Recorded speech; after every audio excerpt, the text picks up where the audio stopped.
And every time it was with the producer now. With the producer.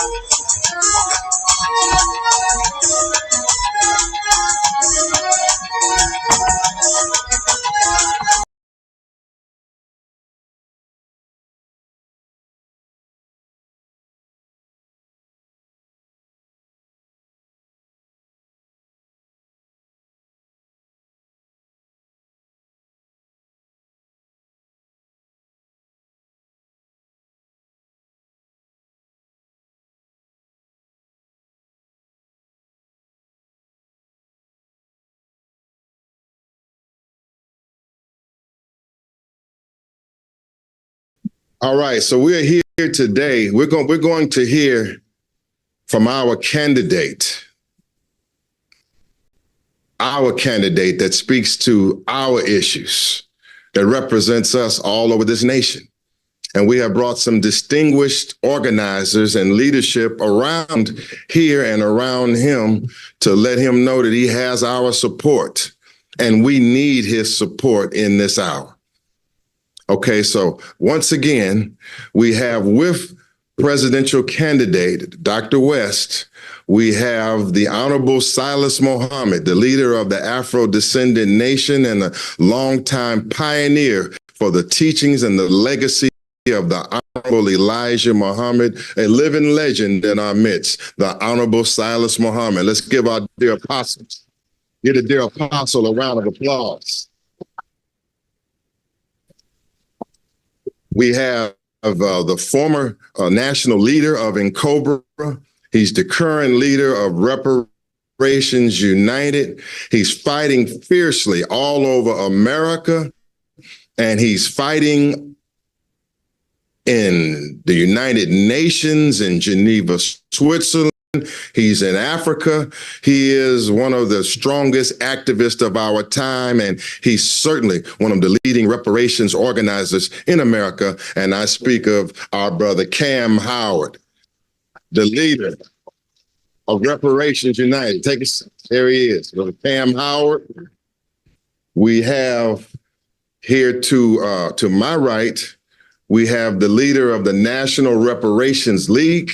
He's a young man. He's a former professional basketball player overseas. I mean, he's 7 feet tall. I mean, I haven't felt this. I have never felt this short since I was in high school, and I was on the basketball team going against big 6'10" Leonard Taylor. But that's another story.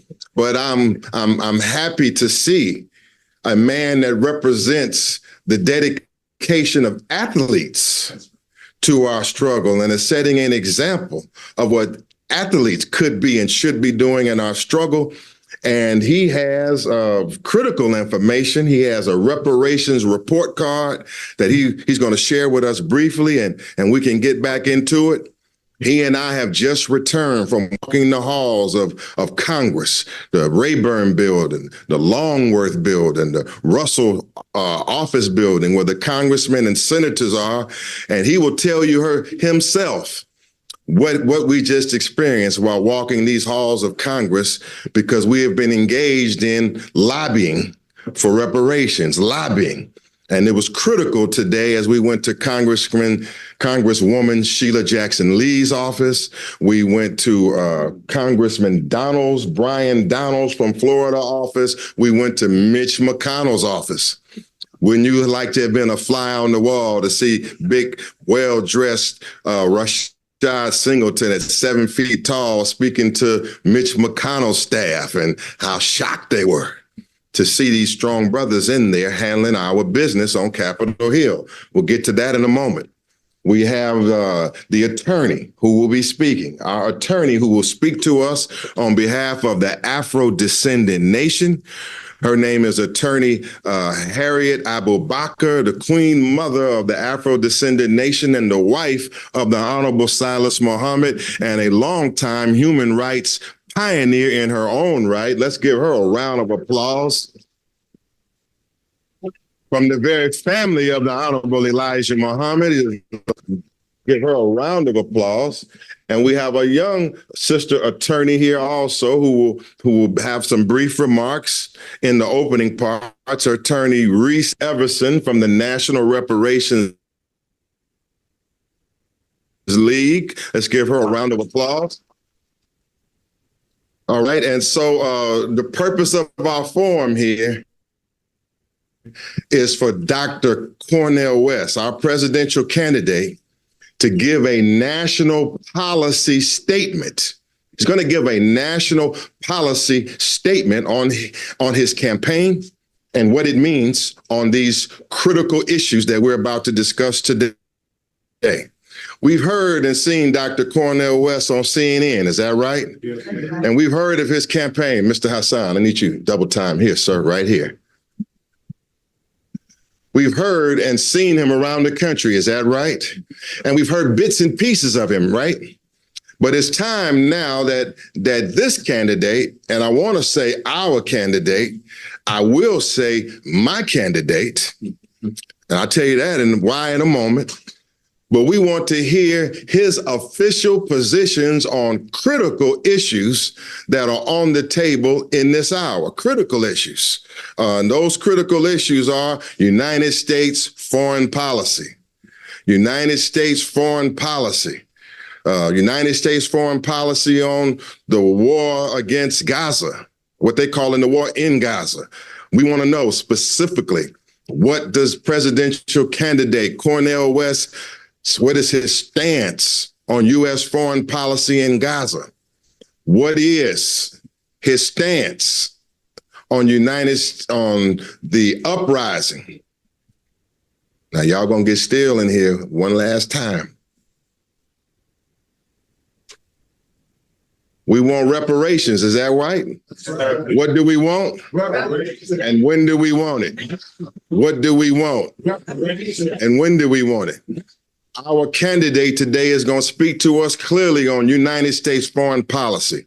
He's going to speak clearly to us today on United States obligations for human rights under treaties and conventions, and that it is signed at conventions, and what obligations the United States supposedly has towards human rights in this country and in this world.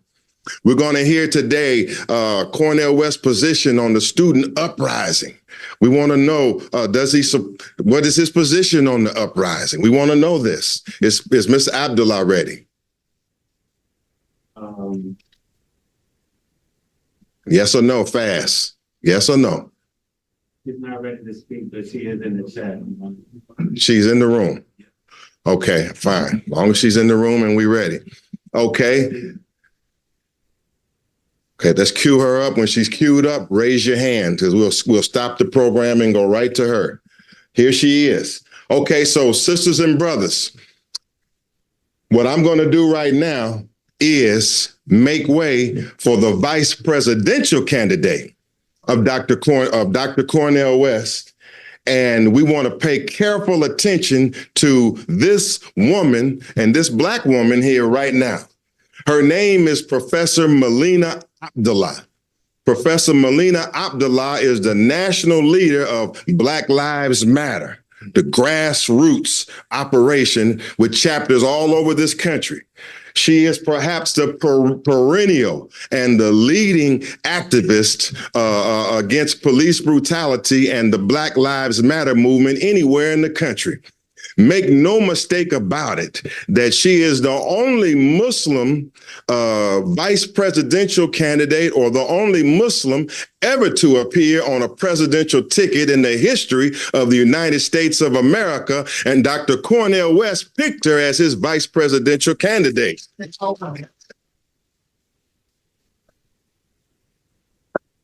He has picked a Black woman. And let me tell you this, there's a long difference between the Honorable Kamala Harris, the vice president, and this vice presidential pick. Right. We'll hear why in a few moments. She's in her car. Well, why is she in her car and not here? Because she is fighting this struggle in real time, not on paper. She is about to head into a trial against the Los Angeles Police Department. She's been on trial for a week and has to appear before a judge right now. because the police had attacked her home and her case has gone to trial and she's fighting in court. She has been fighting on the front lines with the student organizers at UCLA and USC when the police attack and the students arrested. I want you to hear right now, bring her back. I want you to hear right now from who we want to be the next vice president of the United States of America, a woman of truth and justice in the mold of Harriet Tubman and Sojourner Truth and Angela Davis and all of the other greats that have come before us. Please welcome and receive the Honorable Vice Presidential Candidate Melina Abdullah. Please give her a strong round of applause. Good morning. Salam alaikum. Can you all hear me? Yes. Great. I'm so honored to be with you all this morning. Brother Malik Zulu Shabazz, it's a blessing and an honor to be with you, even though it's only virtually. Malik Zulu Shabazz and I go all the way back to our Howard University days, and I'm grateful to still be in righteous struggle alongside him as we talk about ending police brutality, ending the terror of police on our folks.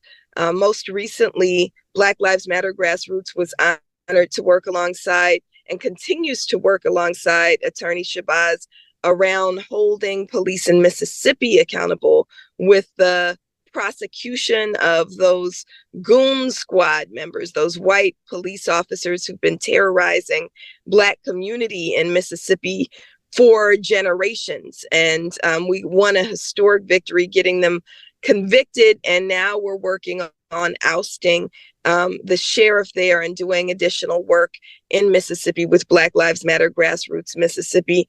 It's again also my deepest honor to be named as the vice presidential pick for Dr. Cornell West. And Attorney Shabazz and I can both attest to how influential Dr. West has been on our lives, on my life as a scholar, as an undergrad at Howard University, is when I first came in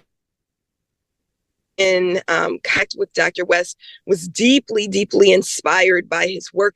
At that point, Race Matters had just been released, and it was hugely influential on my work as a scholar as I went on to graduate school at University of Southern California and earned a PhD, really studying Black politics and Black power.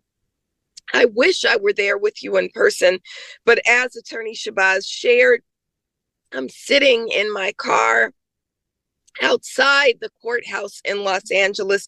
We're in our second week of trial. It looked like for a moment we were going to be able to get a break today and I was going to be able to be with you in person. But unfortunately, I have to be in court today. My child takes the stand today. As we hold police accountable, LAPD swatted my home 3 times in 2020 and 2021. And what that is when there's a false call and then police respond with a really violent response. So they surrounded my home with assault rifles and had a helicopter overhead, forced me out of my home at gunpoint. And all the time they knew that it was a false call. So it was meant to instill terror in the lives of myself and my children. And so we're saying they don't get away with that they don't get to retaliate against us simply because they don't like that we're doing work to hold them accountable. And so this is in the name, this lawsuit is in the name of Michael Zinzin, is in the name of so many others who police attempt to terrorize and silence. We will not be silenced. And so that's what this trial is about. Of course, I wish I were with you in person. Again, it's my great honor to be the vice presidential candidate alongside Cornell West. I never anticipated ever running for office. But Dr. West is such an inspiration, and we want to encourage you all to understand that it's not just who he is as a philosopher, who he is as one of the greatest minds of our generation. It's not just what he thinks about and writes about, it's what he stands for. And so I'm so proud of our policy pillars, which are available at cornellwest2024.com, cornellwest2024.com. It is what this campaign is about, is really understanding that the world as it's presented to us doesn't have to be the world that we accept. We don't even have to accept what they tell us our choices are, right? So the powers that be, white supremacist, patriarchal, heteronormative capitalism tells us that the only choices that we have are between the embodiment of evil. That's what Donald Trump represents. He is the embodiment of evil. And then Joe Biden, who my children and others call Genocide Joe, is funding and fueling a genocide, killing tens of thousands of people in the immediate and, hundreds of thousands of people in the long term. And we will not say that we're casting our ballots for either of them. And what this campaign is about saying we can choose something different. So we choose truth, justice, and love. Truth, justice, and love. The truth is that we could house everyone in this country if we weren't spending 62 cents out of every general fund dollar on the military, right? Out of every unrestricted dollar on the military, right? We could house everyone. We could have free higher education for all if we weren't spending our dollars on genocide. And so this campaign is about saying, what if we recaptured the resources that we had and used it for the benefit of our people? Then we could have real economic justice, which means a $27 an hour federal minimum wage. But it also means saying, look, there is generational harm that's come from a country that's built on the stolen land of indigenous people, by the stolen labor and lives of our African ancestors through the system of chattel slavery. So economic justice absolutely requires reparations, and we mean real reparations. We mean, yes, the truth of telling how this country was built, but also we mean economic justice in the sense that if you stole, which they did, the resources that came from our forebears, then those goods have to be returned. Those resources have to be returned in the form of reparations. And so we mean real reparations. And I believe we're the only presidential ticket to say that we want real reparations. And under a West Abdullah presidency, we will have real reparations. We want to applaud the phenomenal work of Malik, Shabazz, and Afrodescendant Nation. Black Lives Matter Grassroots has joined the many days long reparations conference, National Reparations Conference, that's just wrapping up there in Washington, D.C., which we believe is just a beautiful sharing of ideas, sharing of commitment, but also doing the actual work. And so reparations accountability, remembering that we have to hold accountable not only government, but also these corporations that have built their fortunes off the theft of labor and the theft of our resources. So I know there's going to be additional accountability. I know that there's going to be additional marches on some of these banks. And we know that there's been phenomenal work done by people like Ta-Nehisi Coates, right? Who said, look, let's look at banks like Chase Bank. Let's look at Citibank. Let's look at Bank of America. Let's look at Wells Fargo, where I know that Attorney Shabazz is going to be leading an action tomorrow, I believe. And so that is so important. We believe in that kind of accountability. And that kind of accountability is being pushed all around this country. I'm actually sharing car space with one of my partners in the struggle and in doing this work. Brother Billion Godson of Africatown Coalition has been doing this kind of work here in Los Angeles, where they protest these banks that have built their fortunes off the back of unpaid Black labor. They've been doing this work for years now, and now that work is beginning to take hold. And so, again, we are committed. The West Abdullah ticket is committed to real reparations. We're committed to sanctions and to the restoration, the repaying of, as Randall Robinson called it, the debt that's owed. This is not a gift. We're not asking. This is a debt that's owed to Black people. This is a debt that's owed to Black people. And so we are demanding that, and under a West Abdullah presidency, we are committed to real reparations for Black people. And so I'll stop there and just say again, thank you. And we look forward to continuing our work. This campaign itself is also work. This is an opportunity for us to usher in the ideas and the different vision of the world that we all know that we want, need, and deserve, and we can have if we're willing to fight and struggle for it. Again, thank you so much. Salam alaikum. Give her a strong hand. Give her a strong hand. I need more volume on my mic. Need more volume on this mic here. All right, good luck. Bless in court. Keep up the fight, whichever way you are on the side of right. Honorable Vice President, we thank you so much. Give her another round of applause. All right, can we make so Mr. Dantes can have a seat? I want him to be able to get a better shot. We're live on Instagram also. Let's turn off all phones, please. Turn all phones off, please, and don't let anyone through that door. Lock that door, please. Lock that door, please. Everybody's phone off. I hear somebody's phone ringing.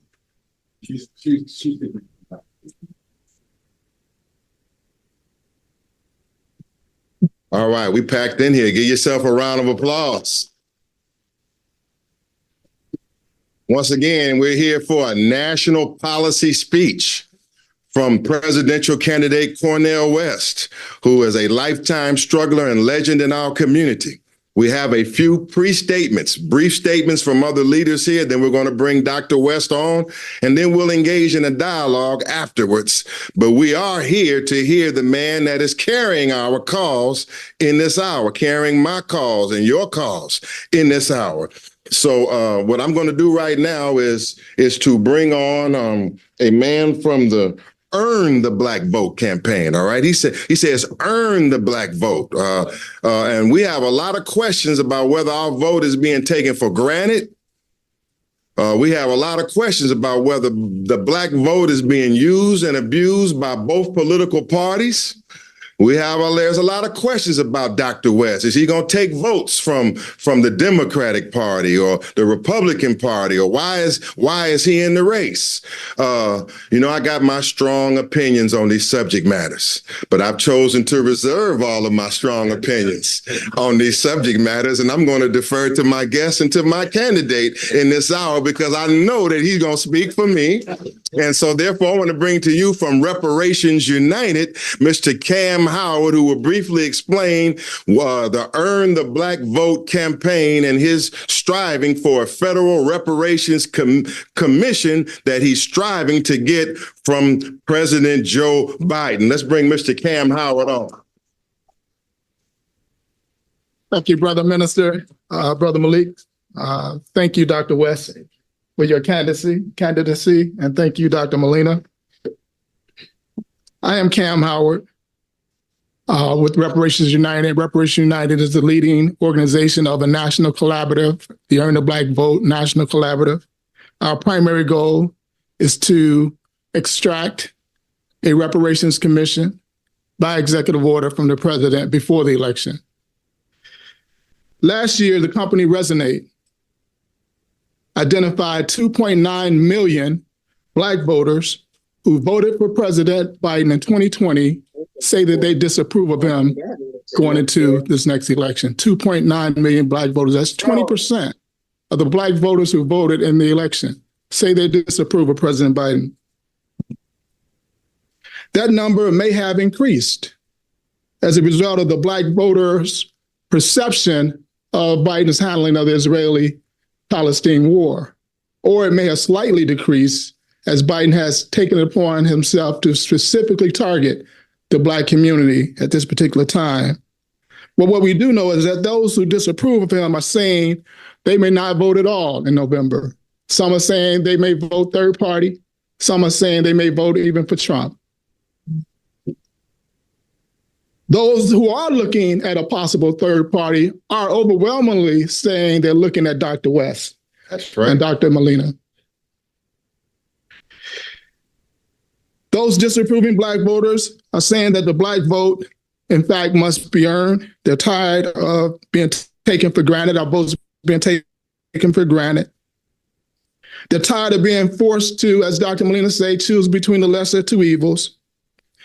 They're tired of being held fully accountable to saving this democracy, and yet we get nothing from this democracy.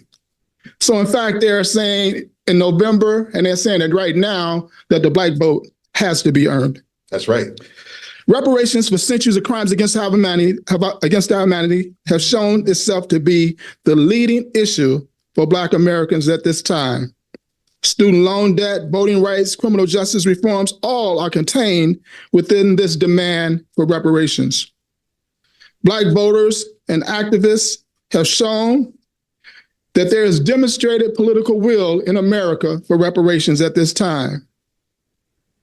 In the last Congress, 88% of Democrats in the House and Senate pledged their support for a reparations commission. Unheard of. Governors in the states with the three largest cities in America with the largest concentration of Black voters have already established reparations commissions in their states: New York, California, and Illinois. Thousands of state and county and city elected officials are creating reparations commissions, task force of subcommittees in over 100 cities and half a dozen states at this current time. 80% of Democrats polled in 2019 said that they were either in favor of or unopposed to a reparations commission. Only 20% of Democrats polled at that time said they opposed a reparations commission. We think that that number is much lower 5 years later. 65% of Gen Z and millennials of all races favor a reparations commission. The political will for federal redress for Black Americans has been demonstrated across this country. During the Black Vote campaign, just completed a poll in Michigan that states that this issue will drive Black voters out in transformative levels, which is a term used by Congressman Sheila Jackson Lee when she read the results of our poll. Anyone desiring the Black vote at this time must earn the Black vote and must earn the Black vote through reparations. This is the only path to victory for any candidate. And we thank Dr. West and Dr. Melina for standing up and saying that they too are pushing this issue of reparations forcefully. Thank you. Let's give him a strong hand. Let's give him a strong hand. Brother Fahid. All right, we have one of the great national civil rights activists in the building, Mr. John Barnett. Let's give him a hand.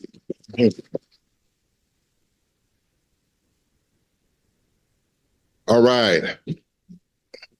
Okay, next up, as we push through so we can hear from Dr. So we can push through and hear from Dr. West. I want you to hear from a former professional basketball player who has the leader of the National Reparations League, who was a co-sponsor of this weekend's great National Reparations Convention. This is the fourth day of our convention. Let's give the convention a strong hand. We've just come from lobbying on Capitol Hill. He has a National Reparations report card. He's He's a strong black man, about 7 feet tall. All right, so let's bring him on to the rostrum. My brother and our brother, a young man and the hope of our future, Brother President Rashad Singleton of the National Reparations League. Let's receive it.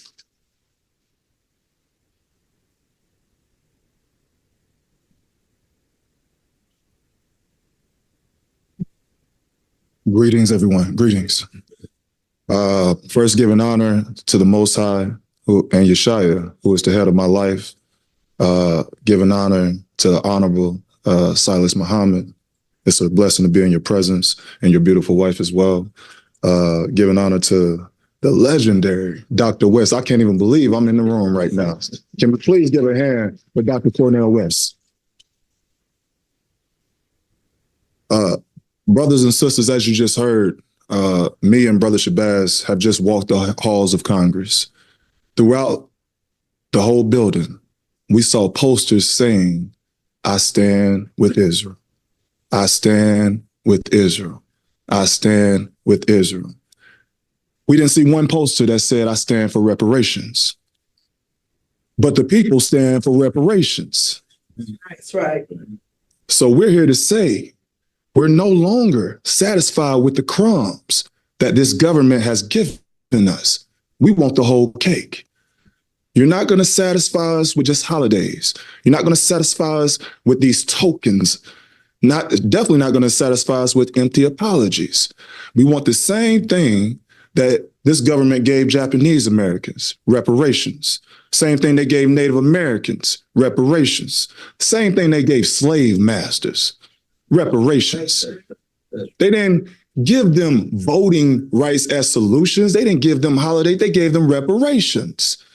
So if these other nations of people deserve reparations, then surely the people that built this country deserve reparations. We hear things such as the lesser of two evils. We'll always say things like two heads of the same snake. And if you take the body of a snake and you spread it with two heads, ain't you gonna get bit if you move to the right, and you gonna get bit if you move to the left?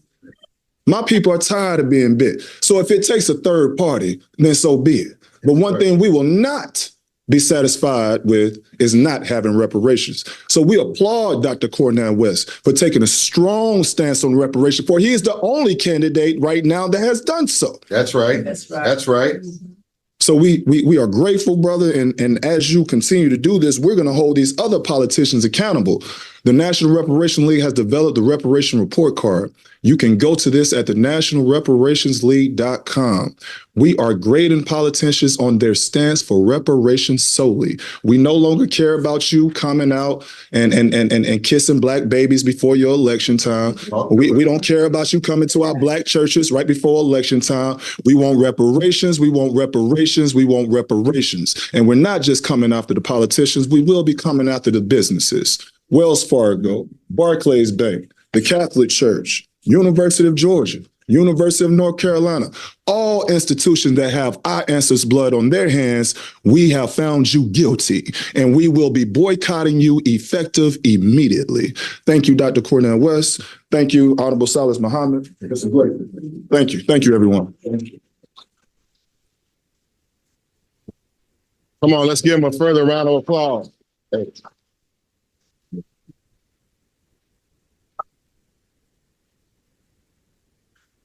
That's right. I tell him to keep standing, because when they see him standing, he makes more men want to stand. That's right. All right. You can do better than that.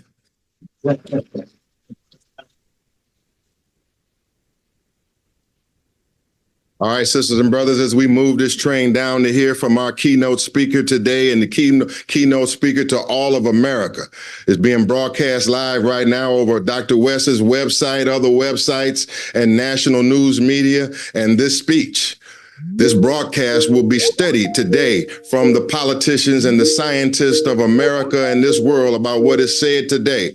Nations of the earth want to know, is there a moral voice coming out of America? Right. Is there any morality in America? Is there any hope coming out of America? But we want you to hear today that there is. But before that, we want you to hear from another Black woman who is a legend in our struggle, a legend in our international struggle, one who has been fighting in the United Nations along with her husband, the Honorable Silas Muhammad. They've been fighting for years and years for our human rights and our dignity at the United Nations. And we want to let you know that our struggle is headed to the International Court of Justice. That same International Court of Justice that South Africa stood up for and condemned the genocide in Gaza, the same international court is where this reparations struggle is headed. Let us receive now one of the greats in our struggle, attorney Harriet Abubakar, the wife of the Honorable Silas Muhammad. Let us hear from our queen.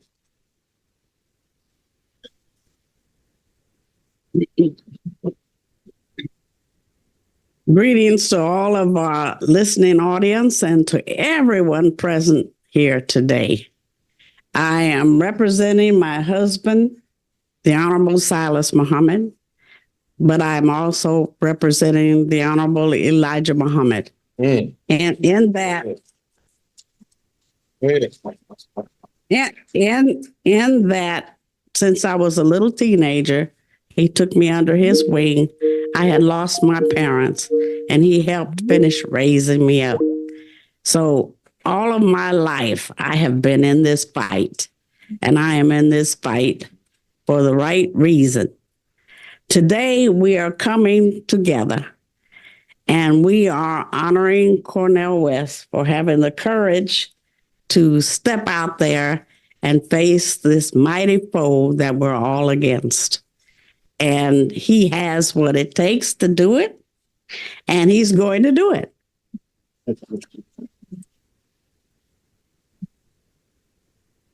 We as Muslims have in the past never been too active with politics, but it's not because we don't understand the power of politics. That's why we aren't, because they haven't been doing anything for us.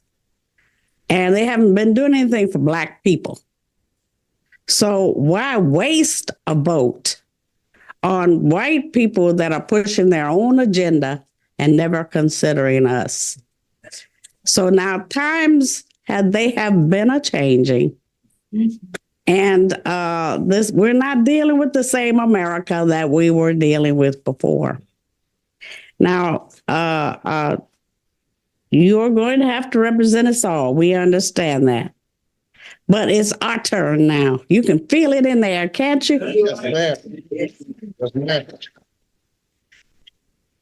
This is our turn, and what we want is reparations.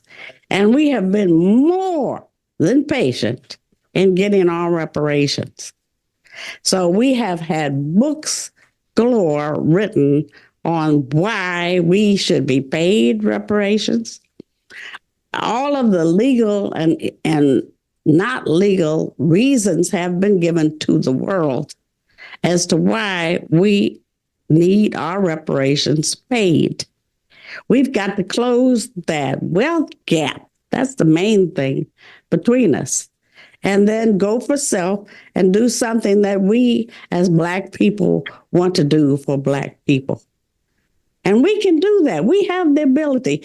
Anybody with the fortitude to survive what our people have gone through for 500 years. Yes, ma'am. Certainly has what it takes to build our own nation. Now, some of us are going to want to stay here in America. We built this so and so, and we're going to stay here and enjoy some of it. That's your choice. If you want to leave because you're sick and tired of being held back, because stay here or not, you're going to be held back. You know that. All right. That's your choice. There are other African nations that may or may not have been involved in the slave trade, but some of them are realizing now that it would be better if we came back home, they call it. And some of us are going to want to do that, but under certain circumstances. Now, reparations is about negotiation, and we need to negotiate the terms of these reparations. Just don't use it as a blanket term, reparations. Reparations for us is going to be what we make it be. And don't get so carried away until you forget what's going on in the world around you. You see the wars taking place. If you watch what's going on in Israel, it doesn't take a lot of imagination to know what could happen to us here. Let's be real. Let's address the elephant in the room. All right? So then you have to start thinking like that. What if that happens to me? What if that happens to us? Because your uniform is going to be the color of your skin. And they don't care whether it's dark or different shades of brown or all the way light, bright, and damn near white. You're going to have on a uniform. And no one's going to ask questions. You know, they'll do what they do and then ask questions. So we are here regardless to our political thoughts. And we have to be ready to face the truth of all of this. So I'm speaking on behalf of Afro-descendant nations because we've always been warriors. I pledged my life for this cause.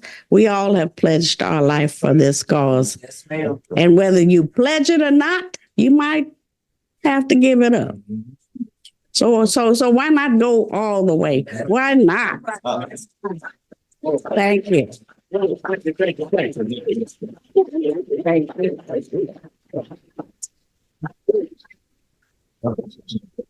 Let's give the attorney for the Afro-Descendant Nation, Harriet Abdullah, a strong round of applause. Give it to her, please. Here at the National Press Club on behalf of the Afro-Descendant Nation. All right, we're getting ready now. Okay, just so formally, my name is Brother Attorney Malik Shabazz. I'm here representing as the National President of Black Lawyers for Justice, that great legal organization that is fighting police brutality on behalf of our people all over the country. Please do not open that door again. Now, one more time. We got to act like it if we understand up in here. Sorry about that.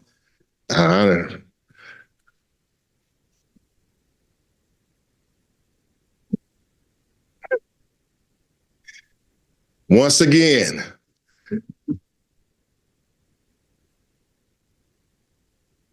brother, can you stand on the outside of that door and don't let nobody in that door, please? Okay, thank you so much. Bear with us. We rocking through this. Again, my name is Brother Attorney Malik Shabazz. I'm the National President of Black Lawyers for Justice, that great legal organization that is fighting police brutality across this country, especially in the state of Mississippi. I want to thank Dr. Cornell West because he took the time out of his schedule and he came to Mississippi to support our struggle against the Goon Squad and Sheriff Brian Bailey. And because in part of Dr. Cornell West's help coming to help us with the Goon Squad, that group of white racist police officers that tortured and abused my clients, Michael Jenkins and Eddie Parker, because in part for Dr. West's sacrifice and help, those officers received a total of 132 years in prison, federal prison time, 132 years. Which represent the longest sentences for police brutality ever in America, right, particularly when the victims are not even dead. Right. And it occurred in the state of Mississippi where they said no justice would come. But because of our fight, our tenacity, and our conviction for justice, we made justice happen where persons had thought that justice could not happen. Right. So I want to thank Dr. West for coming to Mississippi and supporting us and supporting the Emmett Till family and the Emmett Till cause. We here now want to hear his opinions. We seen the student uprising around the country. We seen students of all races boldly standing up across this nation, and we saw them also in encampments, and we saw them standing up for what is right. And we also saw the backlash and the crackdown, and we saw them attacked by police in this country. We want to know what Dr. West's position is on the student uprising. We want to know what his position is on United States foreign policy. We just saw President Joe Biden give another $1 billion of weapons to the state of Israel, right when the Israeli army is menacing Rafah. And he allegedly is giving them warnings, don't go into Rafah. Then we see him turn right around and give them $1 billion worth of weapons to go and bomb Rafah. And we want to know what our candidate says about these 35,000 lives that have been murdered and assassinated and bombed in Gaza. We want to know his position on that, and the world wants to know his position. The world wants to know, is there a candidate coming forth in America that has any sense at all? Any sense at all, any morality at all, any respect for human rights for the peoples and the nations of the earth? America wants to know this, and the people want to know this, but I already know it. I don't have no problem telling you straight out, from Black Lawyers for Justice and many lawyers in America and those who are in the police brutality and the reparation struggle, that we endorse Dr. Cornell West as a president of the United States of America. He's the only one that we could ever dream of straightening this madness out. And his vice president, Sister Melina Abdullah. This is the voice of consciousness in America on the political scene in this hour. We want and must have full and complete reparations. I represent also the Afrodescendant Nation as an attorney and conductor in this reparations movement. We have and launched a national reparations boycott and sanctions campaign against the banks and the companies that have robbed us. We are opening and announcing our national sanctions campaign. And what is that? Sanctions? Can you say that? What is that? Sanctions. Say it louder. Let me hear it again.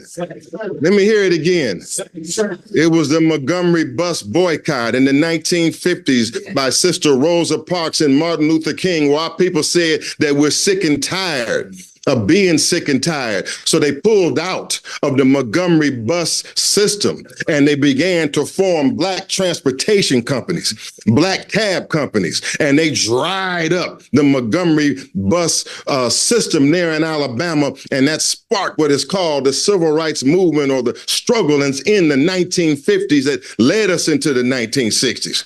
But it was from the power of the Black dollar. What we're saying you here today, that the reparations movement is taking up to another level.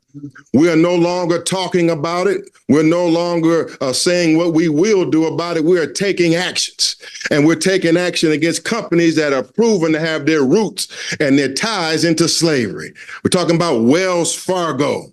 Is that who? Who is that? The reparations movement is formally asking all of our people and all of the people in America who have a conscience to pull your money out of Wells Fargo Bank, and to do it now as you hear the sound of my voice and you're watching this broadcast. The reparations movement is demanding that we withdraw out of Wells Fargo. We're demanding that we withdraw out of Barclays Bank. We're demanding that we withdraw out of Capital One Bank, who is tied to the Catholic Church, who our research has shown that the papal bulls and papal decrees sentenced our people to the transatlantic slave trade, sentenced our people to death many years ago. We have been robbed by the Catholic Church, robbed by the popes, and there are still banks that are doing business with that church today, and one of them is Capital One Bank in Washington, D.C. What bank is that? What bank is that? Yes, we're saying pull your money and your funds out of Capital One Bank. Aetna, New York Life, what Dr. West has called the super capitalists, the oligarchs, those who really control the money. We don't have a candidate in office that is willing to face the super capitalists and the oligarchs and those that run this nation, but the candidate that is sitting right here, the only candidate in the race who has a spine and a backbone. We don't have one other than that, other than the man that's sitting here right now. So we want you to support the National Sanctions Campaign. We want you to go to reparationsboycott.org if you're listening. Reparationsboycott.org, because we must shut them down. Yes. We must what? We must what? We are not going to finance those that have exploited and robbed us and sit here as if we have no willpower.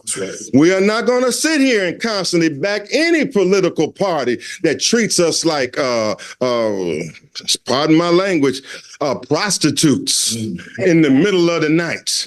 And they'll court us in the middle of the night. But in the daytime, when it's time for justice, when it's time for that George Floyd Policing Act, when it's time for reparations, they don't know us and don't even want to see us. We're sick and tired of being sick and tired. Now, if they say that Dr. West, if they say that Dr. West is the wild card in the election, that he is the one that if he takes any vote in the so-called swing state, or any of the states, that he could overturn and topple the election. Yep. Well, what I say is you're going to have to deal with Dr. West. It's time for you to deal with Dr. West right now, because we're backing Dr. West. And we want you now to hear from who we want to be, who I want to be, the next president of the United States of America and the strongest voice of moral consciousness and for human rights in this election and a legend in our struggle. Let us receive presidential candidate Dr. Cornell West. Come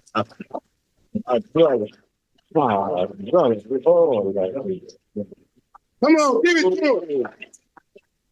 Oh, what a blessing, what an honor, what a privilege. Oh, yes, no, indeed, indeed. I tell you, I wouldn't want to be in any other place than right here in the National Press Club. In Washington, D.C. used to be a chocolate city, but gentrification now has set in. But I want to begin. Hold 1 second. Sure. Everything all right? Yeah, all right, all right. No, indeed, indeed. Indeed, indeed. Come on, give him another round. No, we're going to, absolutely. No, I want to begin by saluting my dear brothers.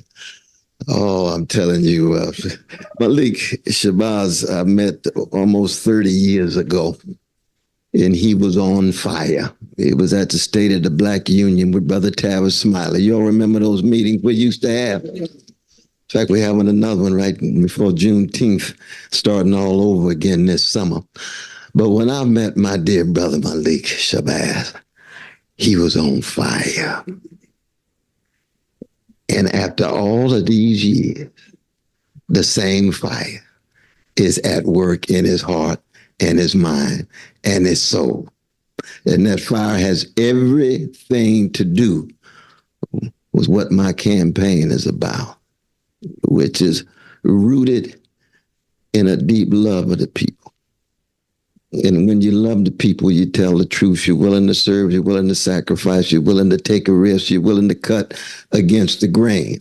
And the historic victory that he and Brother Trent, was Brother Trent? Is that his name? Yes, sir. Well, I met down in Mississippi, the historic victory in the name of our precious brother Michael Jenkins and Eddie Parker is not to be underestimated. Because Mississippi is ground zero for struggle for Black people. That's why I started my campaign right there in the space of Fannie Lou Hamer's shadow with the Mississippi Democratic Freedom Party, and got the endorsement right away. And I knew I was on the right track. And then there is Brother Malik and Trent and the others, but led by Brother Malik. And got a chance to meet members of the family. And then the victory. bigger and It bigger. is no small victory. It is an unprecedented historic victory to have some justice in Mississippi, where so many magnificent New World Africans, magnificent Black folk have straightened their backs up, but also the center of some of the most vicious white supremacist treatments imaginable. So let's give it up one more time to my dear brother Malik Shabazz. Major, major victory. Major, major victory. Of course, I want to thank all of the voices here, but I want to zero in on the Honorable Silas Muhammad. Mm-hmm. Oh, I'm telling you, 86 years young. My God, straight out of Texas, where my mama's from. Marlon, my mama's from Orange, my brother born in Port Arthur, so I have a bias toward Texas, no doubt. But then on to Los Angeles, and then all around the world, the Middle East, Africa, there with the magnificent Esquire lawyer and attorney Harriet, both of them a dynamic duo based on what? Same thing, love for the people. When you love folk, you protect them, you respect them, That's right. and you correct them. All three. And to be able to sit here with my dear brother is a blessing. It really is. Let's give it up for my dear brother, the Honorable Silas Muhammad. Lord, Lord, Lord, Lord, Lord. He was telling me about driving Malcolm X around in Los Angeles. Is that right, my brother? Having those dialogues with Malcolm. Of course, yesterday was Malcolm's birthday. Just like Lorraine Hansberry, both of them born May the 19th. And so much of what we talk about today is what Malcolm called chickens coming home to roost. That the veil is being ripped off. Yes, sir. So you can see all the lies hiding the crimes, all the mendacity hiding the criminality. And we were told it was about liberty. Teach. Hypocrisy on steroids. That's what we're dealing with today. Yes, sir. Yes, sir. And this campaign, I'm so glad to see my dear sister Tricia Dent. She's head of my Justice for All party in DC. Give it up for my dear sister. Just wave. People can see your beautiful smile. Can see her beautiful smile. But this campaign ain't nothing but a movement in a tradition of struggle of a great Black people who for 400 years have been so chronically hated every day of their lives, but keep dishing out love warriors every generation. It's about love supreme of John Coltrane. It's about love and need love of Stevie Wonder. Those are not just songs, those are love warriors. One of the reasons why we're in the situation we're in today, we don't have enough Black spokespersons and Black leaders who really love the people. They scared, they intimidated, they afraid, they laughing when it ain't funny and scratching when it don't itch. They too well adjusted to injustice and well adapted to indifference, and therefore you can't depend on them. They lukewarm. Yes, sir. That's right. And when you really deeply have a commitment to a serious love of the people, and all of us are cracked vessels, so we're going to make mistaken judgments, but you have to be consistent over time. And that's what we don't have enough of. I come from a people who have been terrorized for 400 years. Yes, sir. 500, my dear sister. Right, Yes, sir. Yet we produce freedom fighters. And yes, we call for freedom for all. We've always been an inclusive people, a global people, an international people, but we begin on the chocolate side of town. You got too many leaders who love everybody but Black people. I begin by loving my mama, my daddy, my grandmama, my granddaddy, my aunt, my uncle. I come out of Glen Elder, the chocolate side of Sacramento. I come out of Shiloh Baptist Church of Reverend Willie P. Cook from Brookhaven, Mississippi, who baptized me. I'm deeply influenced by the Black Panther Party of Huey Newton and Erica Huggins and a whole host of others. How come? Even given the different ideologies in politics, they had a love of the people. Go ahead. Talk to us, Dr. West. That's what we need. And the only thing that breaks the back of fear is love. Yes, sir. The only thing that gives people a sense of hope and feeling as if there is no hope is people who are willing to manifest the love. Never forget the story of Martin Luther King Jr. I remember Daddy King told me, he said, Brother West, when I saw Martin, my son, I couldn't believe it was the lowest point in my life. He was in that paddy wagon for 4.5 hours in the dark with a German shepherd from ATL, A-Town, Atlanta, driving all the way to Breedsville prison. And when he got out, he couldn't walk a straight line. All he could say was, this is the cross we must bear for the freedom of our people. Go ahead. Talk to us. That's love. Talk to us. That's concrete. Talk to us. That's fleshified. Yes, sir. That's manifest. That's something that's real as a heart attack. Yes, sir. Come on, brother. Strong as stone and new as foam. That's what I'm talking about. And I'm nothing but just a little small wave in the river of these great Black people's tradition of love warriors and freedom fighters. And we also joy shares, given all of our sorrow. So this campaign is as much about Curtis Mayfield and Aretha Franklin as it is Martin Luther King Jr. and Fannie Lou Hamer. I'm a jazz man. I'm a blues man.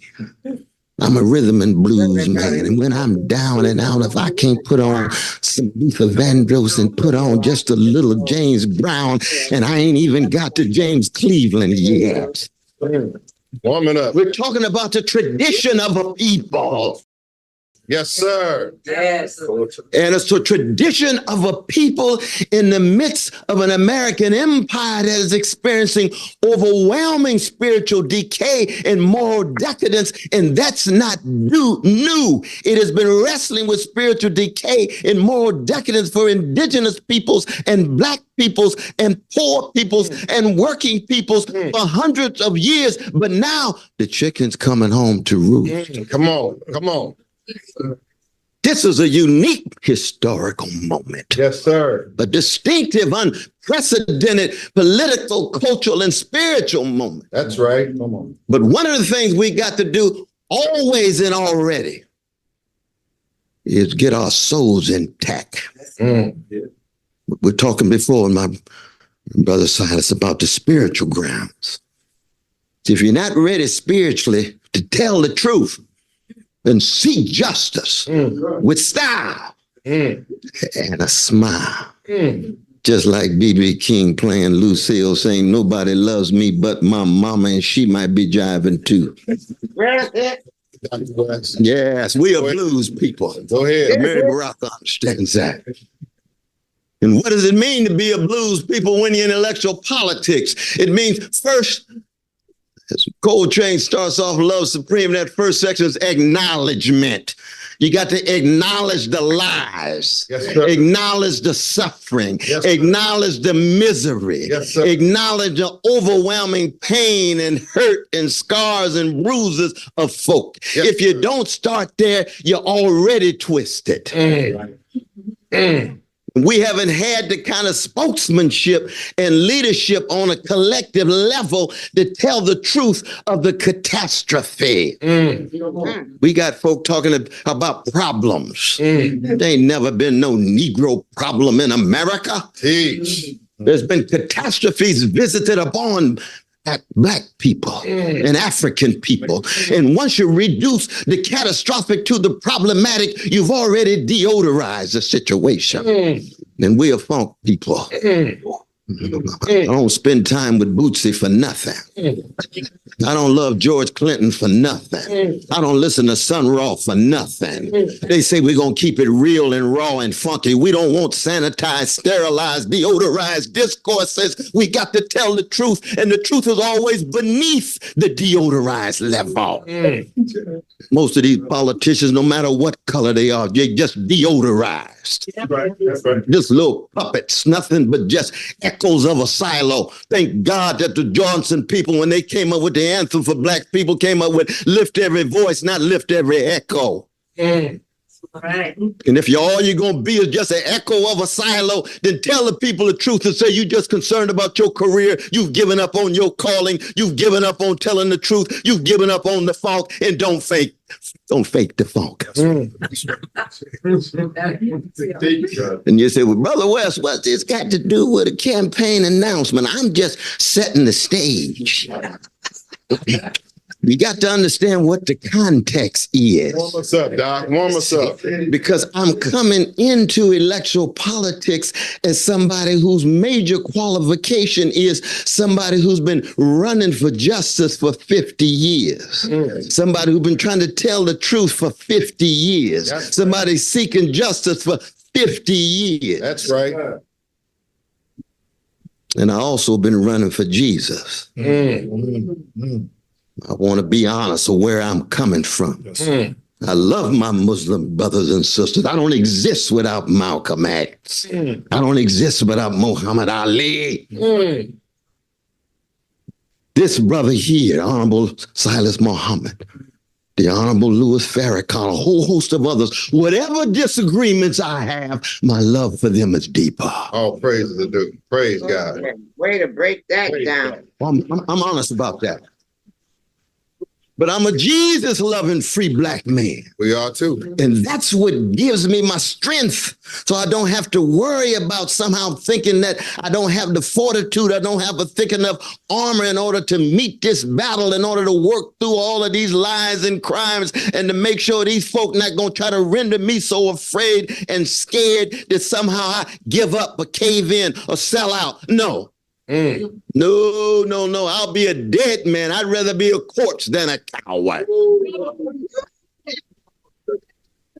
True. Brother Martin used to say, I'd rather be dead than afraid. That's what we need when the moment of the chickens coming home to roost. So when you look at America, the first thing you see is it's an empire, not just a nation.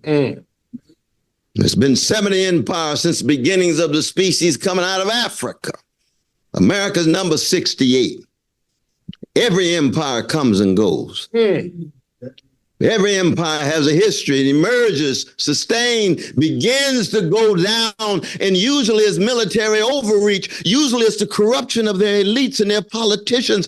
Usually it's the lies coming back and constituting a kind of blowback for them, given all the consequences of the lies that they've been told. Usually it has something to do with everyday people, the citizens, feeling as if they so hopeless and helpless and impotent and frustrated that they're willing to follow a strong man in the form of a tyrant. Wake us up. That's where we are. Trump ain't nothing but a bona fide gangster. Wanna be. Not even the real thing. Because I grew up with some dead up gangsters. And I still got a lot of gangster in me, so I know one when I see it. But he's tied to big military, he's tied to big money, so you can't even see what's behind him. And he manipulates the white supremacists and the male supremacists and all the other various forms of hatred and fear that he engages in and indulges in, so that people can't see exactly what he represents. He acts as if somehow he's with the common folk, but he's a billionaire. At least he says he is. And then Biden, acting as if he's some kind of progressive. Come on. Oh, that upset me in Morehouse yesterday. To see the great Morehouse College embrace a war criminal, embrace a genocide enabler, as if he's a grand exemplar of peace and justice. I want to tell the Morehouse brothers and sisters, we were born at night, but not last night. To violate flagrantly precious legacy of Martin Luther King Jr. You've trot him out as the grand example of Morehouse, and he turns over in his grave because he died talking about what? Poverty. He died talking about what? White supremacy. He died talking about what? Materialism. He died talking about what? Militarism. That's how you measure any nation or empire.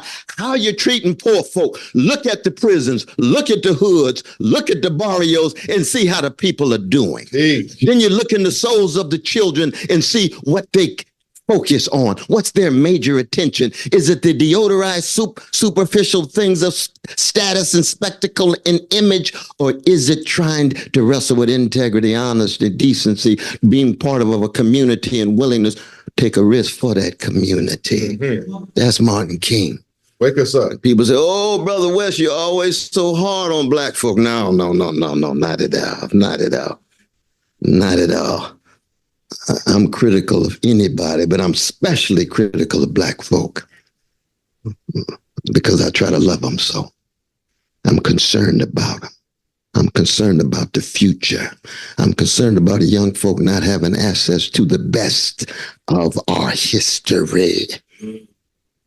What went into the making of a Harriet Tubman? What went into the making of a Marcus Garvey? What went into the making of an Ella Baker? Or Toni Morrison.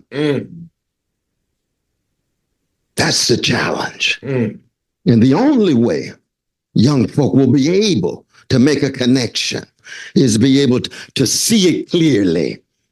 We living in a moment now, if folk can't see the sermon, they don't want to hear a sermon. If you don't exemplify it in what you're doing, what you're willing to serve and sacrifice, then all the language in the world is sounding brass and tinkling cymbal. It's empty, it's vacuous. Yes, now that this campaign is beginning to intensify, and you got the choice between the bona fide gangster and the genocide enabler. Where do people go? It reminds me of the words of the great Henry Highland Garnett in 1837. It was the first time that black people were able to come together. He's a free Negroes in Philadelphia, 1837. He had one leg. He's leaning on a crutch, probably with a little gangster lean. Henry Highland Garnett in Liberia, making the connections that you all made. What did he say to black people? He said, black folk never confuse our situation with that of the Israelites of the Old Testament of Hebrew scripture. For us, Pharaoh is on both sides of the bloody Red Seas. Pharaoh on both sides. What you gonna do? I could hear a beautiful black sister in the back, and it's usually the black women who stand up first. Let's just be honest, brothers. We like to be out there and acting like we so big and bad, but we know that we not too much without our sisters. And one of them said, could somebody just sing a song, please? Or crack a joke? Or somebody touch somebody? Or somebody grin? You see, that's loving folk too. We got to learn how to enable and empower folk in a variety of different ways. Justice is what love looks like in public. Tenderness is what love feels like in private. The black people have been a tender people. And try a little tenderness, says the genius from Macon, Georgia, named Otis Redding. Even Roney is a tenderoni for Bobby Brown. Written by Babyface. That's not just a song. Tender. We got to be tough but tender with each other, even when we disagree. Honest with each other when we disagree. The love is deeper. The tenderness, the kindness. What did James Baldwin say about Malcolm X? Never met a more gentle human being in my life. Look at that perception as opposed to the white mainstream perception of Malcolm. Mad, full of rage, indignation. Yes, he's hating white supremacy. He's hating injustice. Yes, he's hating domination. He's hating subjugation. But he was a gentle man. Yes, he was. And one of the signs of decadence in Black America is that we used to be a much more soulful people. Yes, sir. And soul ain't nothing but the sharing of a soothing sweetness against the backdrop of grim catastrophe. Mm. How do we soothe each other with a sweetness when we all down and out and sometimes think that Pharaoh's on both sides of the bloody Red Seas and somebody raises their voice and say, I think we can make a way out of no way. I think maybe we can step out on nothing and land on something. I think that what seems to be so impossible can still be in our reach if we could create some forms of community and family and solidarity such that we surprise ourselves and in connection with a God that is in larger control. Lo and behold, we surprise the world. That's the history of Black people at our best. Yes, sir. That's what this campaign is about. See, so when I think of foreign policy, Yes, sir. I say America is an empire. I want to head the empire to dismantle the empire. Go ahead. I am an anti-imperialist. What does it mean to dismantle the empire when 62 Cent, my dear, magnificent vice presidential candidate and sister and comrade and fellow intellectual Dr. Melina Abdullah put it so well, the 62 cents that goes to the military for every dollar. So when it comes to war, we can find trillions and trillions and trillions of dollars when it comes to healthcare, when it comes to schools, when it comes to safe neighborhoods, when it comes to education, we can't find a penny. That's warped priorities. Yes, sir. It shows that we living in an empire where 1% of the population own 90% of the wealth. 3 individuals have wealth equivalent to 50% of the citizens in the country. 160 million people have wealth equivalent to 3 people. That's spiritually sick. Yes, sir. Grotesque wealth inequality. Teach. And we come from a tradition of abolitionists. We want to abolish slavery. We don't want a liberal version of it. We want to abolish Jim and Jane Crow. We don't want a neoliberal version of it. Talk to us. This campaign wants to abolish poverty. It wants to abolish homelessness. Nobody ought to be poor in the richest nation in the history of the world. Most of the money is going to the military. We got to massively disinvest 800 military units around the world, 130 special operations in 130 nations. And all we have to do is look. Lay it out. The Congo, look at Haiti. We're going to get to Gaza. But it's not just there. It's all around the world. They call it full spectrum dominance.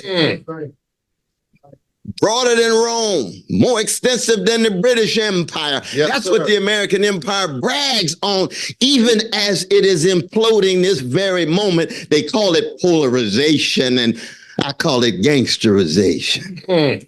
It's not just polarization. It's the gangsterization of the country. More and more people don't trust anybody. More and more people willing to grab for their gun in any moment of conflict. That has much to do with the gun violence, not just in the country as a whole, but within the Black community. Because if you believe you can militarize the world, then that comes home and you end up militarizing your own society. I have traveled all across the nation. I go to elementary schools. They got more police than they have nurses and counselors. That's a militarized school. Talk to us. You teaching young folk. Talk to us. You have conflict, go to Miller. Oh, yes. That's what the nation does in the world. That's what it is at home. That's spiritual decay. That's moral decadence. And what's behind the foreign policy? Big money. War manufacturers. Big money. Oligarchs. Plutocrats. Multi-millionaires, multi-billionaires behind the scene, gaining access to more and more monies. Do we know, does America know there's $8.7 trillion around the world in tax offshore for tax evasion? And yet we got poor folk who don't have access to health care, don't have access to jobs with a living wage. We got young folk with student debt, even as they graduate. How long can any society sustain itself? What does that have to do with reparations? Everything to do with reparations. Because before you get to reparations, you have to have a lens through which you view the world, in which truth and justice are at the center. And the condition of truth is to allow suffering to speak. You'll never know the truth about America's past or present unless you listen to the voices of those who suffer. And therefore, if you want to understand America from the vantage point of those who suffer, you begin with those who have been bombarded with white supremacy. Now, I know as black folk, we want to move directly to Africa, but we will never, ever deny the suffering of our indigenous brothers and sisters. That's right. They don't have to be in the room for us to tell the truth about their suffering, because we're concerned about truth across the board. That's right. Absolutely. That's genocide. There's no accident that America cannot acknowledge genocide in Gaza. It can't even acknowledge genocide in its own history. Man, talk to us. And then you come back to the enslavement of African peoples, dignified African peoples, and denial. James Baldwin used to say the innocence itself is the crime. How you gonna be innocent when you're the authorizers of the devastation? Come on, Mr. You imagine how spiritually sick that is. That's been the history of the country for too long. And on the black side of town, the only way you can keep black people under control is to niggerize us. Come on. Talk to us, man. To get us to believe we're really less beautiful. We're really less intelligent. We're really less moral. We ought to be running around scared all the time, distrusting one another, thinking we can't come together to constitute some solidarity and unity in diversity, and therefore the white supremacy inside of black people makes it difficult for us to straighten our backs up. It's one of the things we learned from the Honorable Elijah Muhammad. Straighten your back up. Yes, sir. Right on the front of the newspaper. Islam dignifies. Teach us, Dr. West. Islam dignifies. Come on, Mr. President. I got it from Jesus. Even you could be secular, get it your own way, but that was a deep insight of the Honorable Elijah Muhammad. And it still is. We see it among our young folk these days. Where is the courage? Where is the vision? So reparations is simply an effort to tell the truth about the history of America. Was there damage done? Was there theft that took place? Absolutely. If that's true, then what is the nature of the repair? Teach. What is the nature of the reparations? Either you have a commitment to justice or you don't. Teach. Come on. There's nothing tribal about that. Teach. There's nothing concerned about one small group. Any group that's been treated in that way deserves reparations. Right. Then why is it that when black folk make the demand, somehow it is off the chart, somehow it's not on the table, partly because we haven't been strong enough and unified enough to make the demand strong. Correct. I recall when William O. Patterson and Paul Robeson and W.B. Du Bois went to the United Nations in 1951 and said what? We charge genocide. Teach. We charge genocide, very much like our two dynamic duo traveling the world. Brother Najee, you know what I'm talking about with this beloved dog. You know what I'm talking about, my brother, straight out of Arkansas. And you go to the World Court and you say what? We make a demand of justice. That's what reparations is. It's a demand of justice. And one of the fundamental commitments of this campaign is to have justice across the board. Now, I believe that as citizens, no matter what color you are, you ought to have access to free education, free Medicare. You ought to have access to a job with a living wage, and no one ought to fall below a certain basic income. But reparations for Black people is in addition to that, because our plight and predicament has been that of sub-citizens, non-citizens, based on other folk arriving immediately and becoming citizens from Europe. That's the history that needs to be told. That's the kind of vision that this campaign is fundamentally all about. Now, I know I've gone on long, and you all been very, very patient in this regard. But let me end on this note, that even though this is an unprecedented moment, you got a whole lot of people out there that are deeply confused. They don't know where to turn. They don't see any clarity. And it's partly because people so often are speaking out of so many different sides of their mouths. Because see, when you're an echo of a silo, you can say one thing on Monday, something else on Wednesday, forgot what you said on Friday, and act as if you're consistent. I give you a good example of that in regard to Biden. Biden said the other night in Detroit, he's sitting in front of all these beautiful Black folk in Motown. And he says, what would Trump say if January 6th here in the Capitol, instead of the deeply right-wing folk who marched in and violated the place, if it were Black people? You say, yeah, Black folk raised that question as soon as it took place. Everybody knows what would happen. You would have shot us down like we smithereens, like dogs. You would have tried to crush us like we cockroaches. Come on, talk to. We understand that. But then I say to Mr. Biden, what would you say if 15,000 white children had been killed and murdered by Palestinians, by Arabs, by Africans, by people of color, by Black people? What would have been your response? Do you think your response would have been to hold back for 7 months until the election begins to cut? No way.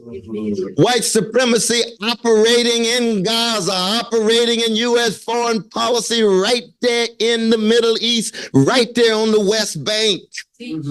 Right. So let's be consistent. There's no way that you would provide billions and billions of dollars of new military equipment, killing those children and women and men who you know are innocent, and still allow it if somehow those were white children. Let's be morally constant. Yes, sir. Wake us up. So what indeed ought to be done? Well, the first thing needs to be done. We got to point out the lies and tell the story about how Israel became a state. The gift of the British Empire in 1917 with the Balmoral Declaration. How did it become a state? 1948 with the United Nations. How is the United Nations going to create a state? Come on, Mr. President. Especially when other folk are already there. Talk to us, man. Reminds me of the European settlers when they arrived in the New World and said there's no human beings here, it's just buffaloes and Indians. Hey. Oh, well, we come from a great Black tradition that says Indians are human just like everybody else. Go ahead. We don't know about the buffaloes, but we know these indigenous brothers and sisters have exactly the same value as any human being in the world. Quit promoting your white supremacist lies in order to justify your power grab and your land grab and your attempt to dominate the continent and call it manifest destiny when it ain't nothing but organized greed and institutional hatred. We got to tell the truth. Come on, man. Come on. Tell the truth about Gaza. Talk to A us. vicious Israeli occupation. Bishop Tutu calling apartheid worse than South Africa. I know Bishop Tutu. I love that brother. He's a pacifist like Martin King. I'm not a pacifist. I'm just a Christian. On a good day. No, I'm just kidding. Pray for me. Pray for me. Pray for me now. But you know what apartheid means? It means that terrorism is institutionalized every day, just like it's been for Black people. That's why our young Black folk are rising up in the colleges all around the country, and other folk of all different colors, because they know that when the TV talks about terror, they only mean a particular form of it from a particular group. But we know that terrorism takes a whole host of different forms. Talk to us, Mr. President. You see, when you have an American army that kills innocent people, 500,000 Iraqis, and won't say a mumbling word, that is American terrorism. Talk to us. When the IDF is killing innocent Palestinians, that is Israeli terrorism. Talk to us, Mr. President. Now, I'm against terrorism. I don't believe in killing any innocent folk, no matter. I have strong discussions with my left-wing comrades and so forth. Oh, Brother West, you don't need to be criticizing X or Y. I said, no, I'm a free Black man, so I'm going to tell the truth. I'm against killing any innocent folk. I don't care who it is. But I'm also quite aware of the way in which folk don't want to talk about the terrorism from above among the powerful. They only want to talk about counter-terrorist response to the terrorism and call that terrorism. One of the great questions in the history of Black people is why it is that we never formed the Black version of the Ku Klux Klan. We had Deacons for Defense, Black Panther Party for self-defense. We had the Black Power movement in all of its magnificent ways. And of course, Brother Stokely, Brother Kwame Ture, I was blessed to know him, travel the country with him. It's hard to find somebody love Black people more than Stokely Carmichael. And he's my Trinidadian brother, coming in from New York. So he's loving those used to be called Negroes. Oh, that's powerful. Thanks so much. That's powerful. Because we got a lot of tensions these days with Caribbean Black folk and Black folk from Mississippi and Arkansas and other places. We've got to acknowledge our differences and accent our commonality. And nothing wrong from being from Barbados, nothing wrong from being Antigua and so forth.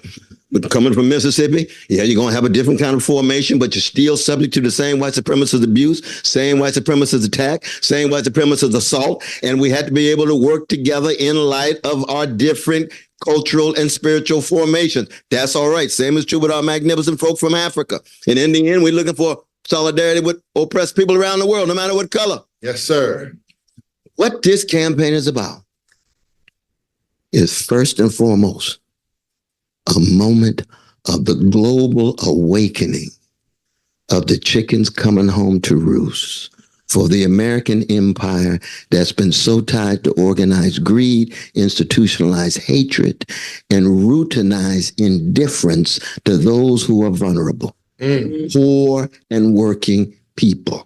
Wake us up. So it ends up an indictment of a whole lot of Black leadership. And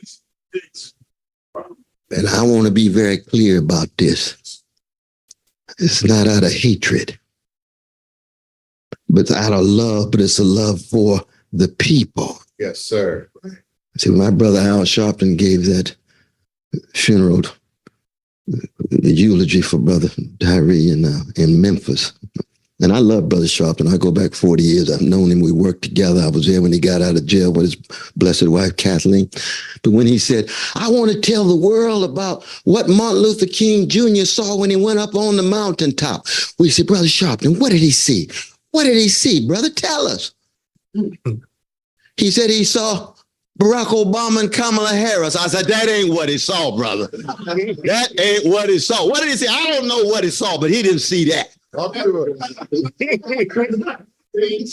Talk to us. That's a sign of a black leadership who views the litmus test of black freedom with just black faces in high places rather than Precious Jamal and Letitia on the block wrestling with education that's misguided, mass incarceration, underemployment, unemployment, wrestling with whether they respect themselves enough, love themselves enough, whether they think they can come together and be a force for good. Yes, sir. For too long, in the last 50 years, we've looked up to see what the litmus test of black progress is, to see what the black middle class looks like. And I'm just here to say that I'm from a tradition, from the 25th chapter of Matthew, that says, what you do for the least of these, you do unto me. Talk to us. Oh, I want to know what the prisoners are. I was blessed teaching prisons for 51 years, starting in Norfolk where Malcolm was when I was undergrad in college. I want to know what the least of these are in terms of the folk who oftentimes just drifting, don't have rich relations with their fathers, wrestling with their mothers, still unable to sustain deep friendships with their friends. See, that's part of the war against black people and the war against young black people to ensure they don't cultivate the capacity enough to both love themselves and be able to open themselves to be intimate and vulnerable enough, not just in personal relationships, but in collective relationships. And without that trust, you'll never have a movement. You'll never have any kind of social effort that is collective because we'll never trust each other. Mm-hmm. That's deep. Mm-hmm. That's a spiritual and a political and a social and an economic one. We can't even have a strong entrepreneurial class if we don't have black folk who trust each other enough to create institutions to sustain it over time and place. Talk to us, man. We can't even sustain our churches any longer when you have these preachers coming in acting like they CEOs rather than pastors. And changing the blood at the bottom of the cross into nothing but thin Kool-Aid that'll never sustain you in the face of catastrophe. Oh, that's a spiritual decay.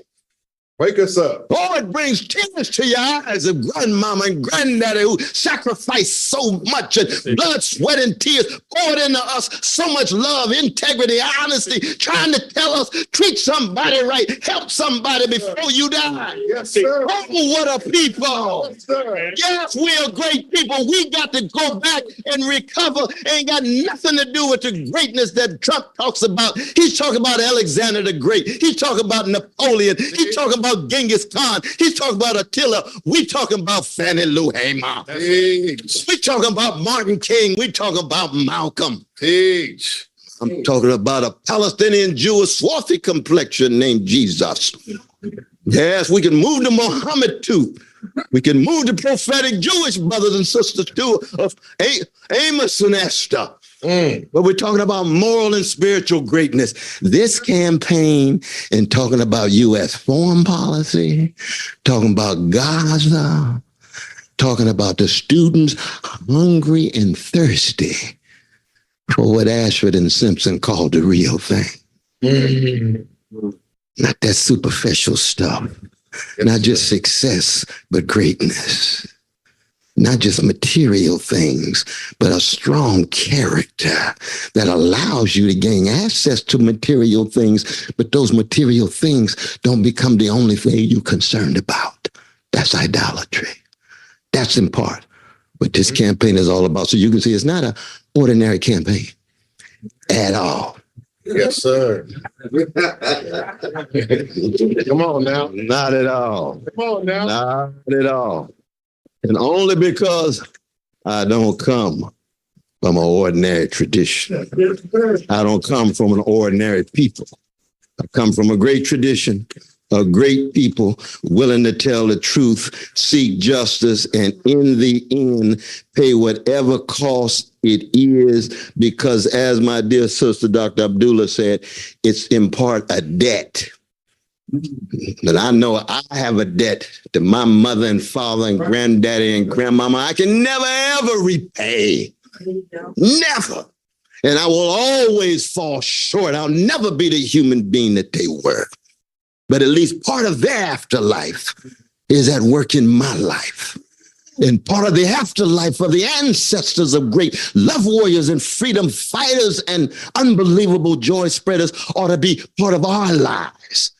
So that reparations, yes, it's at the center in relation to all of these other issues. And then we shall see what they have to say about what we are and what we do. Thank you all so very much.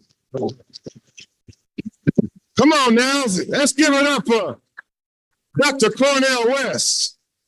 Give him a strong round of applause, sisters and brothers. Give it up for him again. Our presidential candidate, the only candidate that will ever speak this kind of truth to power, to the American people, to our people. All right, we're going to get right into the questions. Have a seat. We got a rare moment here. And this is a classic. This has been a quintessential and classic campaign speech on behalf of Dr. West, where he's laid out the campaign strategy, ideology, and philosophy and what we're here for. If you have a question for Dr. West from here, from any of the speakers or anyone in the audience, go ahead now, raise your hand and I'll call on you. Right there, sir. State your name and I'll come to you, ma'am. Sam P.K. Collins from the Washington Informant newspaper. My question for you, Dr. West, thank you for being here. What's your voter mobilization strategy? What you've been talking about resonates with a population that doesn't go to the ballot box out of this decade for the U.S. government. So what's your strategy as far as engaging them and encouraging them to come out to the ballot box in November? Yeah, I appreciate that. I understand. Let's give it up for the young brother here, though. We're looking at the future. Looking at the future, this brother here. Yeah, absolutely. Absolutely. Appreciate the question, though. I mean, part of our challenge has been, of course, is that the corporate duopoly, which is dictated by big money, tries to make it difficult for any independent candidate to emerge. And so we had to start from zero. It's interesting that the first state that came out and supported us was Alaska. I said, wow, that's like the National Hockey League, doing. I said, good God, it was Aurora Party. It has a universal income that's basic, available to everybody. And they agreed with our abolition program in terms of poverty. And that's just building on Martin King's. Then we got to Oregon.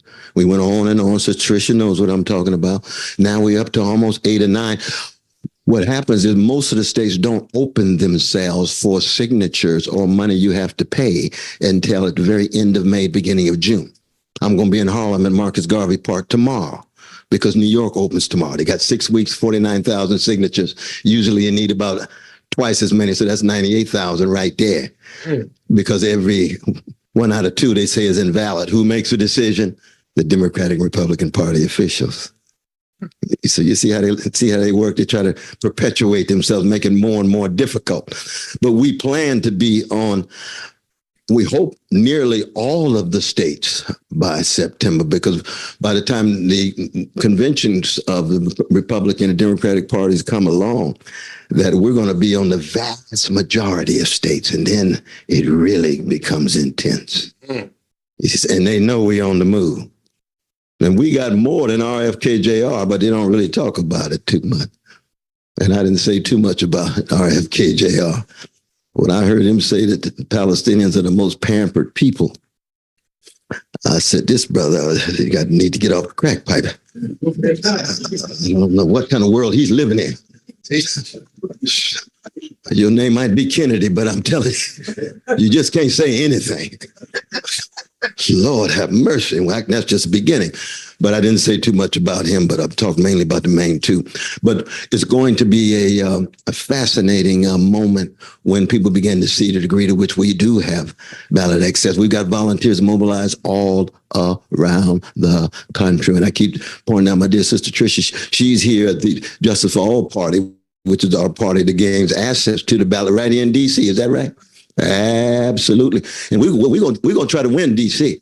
Oh, yes, we're going to try to win DC outright. That's right. Let alone the other places. That's right. But you send a sign from DC, people say, oh, Lord, wait a minute.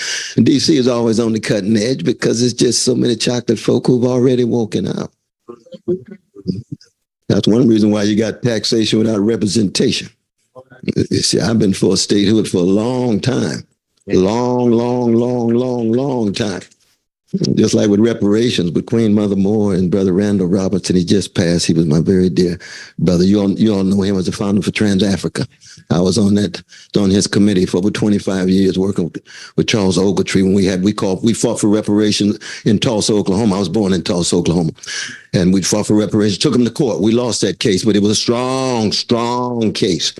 But it's part of that same rich tradition of Queen Mother Moore, Randall Robinson, Cobra, all the way through the various organizations that are still working now. And as I said, in a moment like ours, we have to be very open to the unpredictable. Things are happening so fast. For all we know, Trump may be on his way to jail. For all we know, Biden might do an LBJ move and decide, I can't make it. My polls look bad. And once the money no longer comes in, then they both have to go to their B team. Now, I'm still going. I'm constant. I'm consistent. I'm going to tell my truth. It's going to go all the way through. Go ahead. How come? Because it's just not about politics. It's about the spirit. That's right. It's about morality. It's about what is the right thing.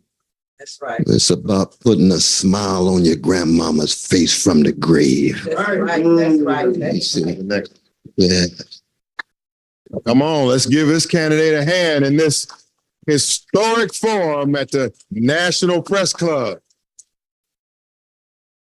The footage and the statements from this historic news conference is going out and will continue to go out. And they will take the quotes and the teachings of Dr. Cornell West from this event will be spread far and wide. You better believe it. And so I have a question, sir. And then I want Miss Attorney Everson to ask the next question. But I'm going to ask the first question because I hear it all the time and we want to hear it right now. Candidate West, in you attracting Black voters and speaking to these Black issues, aren't you taking votes away from the Democratic Party and helping Donald Trump? Yeah, no, I appreciate that, brother. The first thing I say is do not disrespect Black people. That's right. That's a spiritual and moral issue even before you get to the politics. Because if you allow a disrespect to Black folk, you're already giving in to Machiavellian calculations. By Machiavellian calculations, I mean you only concerned with Black folk when they vote rather than when they, in all of their humanity, have to live their lives week to week and month to month. Second thing is Black people think critically like anybody else.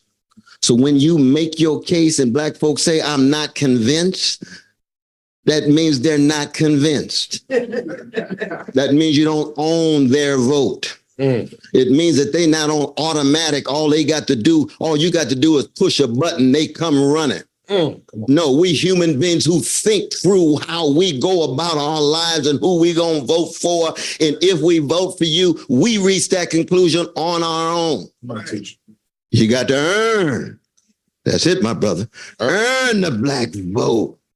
And earn the Black vote means what? Respect Black people enough to acknowledge we think for ourselves. That's right. That's right. See, I'm the kind of hang loose Black Baptist brother who spends a lot of time in nightclubs. Oh, I love it. Jazz clubs too. And I'm in the club and they say, Brother West, brother, we respect you, man. You've been out there for 50 years, but I don't know if I can vote for you. I said, let's sit down and talk about it. Let me hear what your argument is. Let me hear what your insight is. Here's my insight. We sit down and talk. We respect each other. And even if they end up disagreeing, and I think they're wrong, at least we've had an exchange where we acknowledge our respect. I don't go in thinking I own black people's votes just because I'm a black man. Because I never, ever loved black people in order for black people to love me back. Love black people because they're worthy of being loved. That's right. That's at a spiritual level. That's at a moral level. So people who disagree with me, I don't go think they the devil or demonic or nothing. I just think they wrong. And I engage them. You know what I mean? Yes, sir. And there's nothing wrong with that. But when you have a white supremacist mentality that think that black folk have always been your puppets, Teach. they don't think for themselves. You think for them. And when they reach a conclusion that's different than you, then somehow something wrong with them. No, something's wrong with you. You haven't put a strong enough case.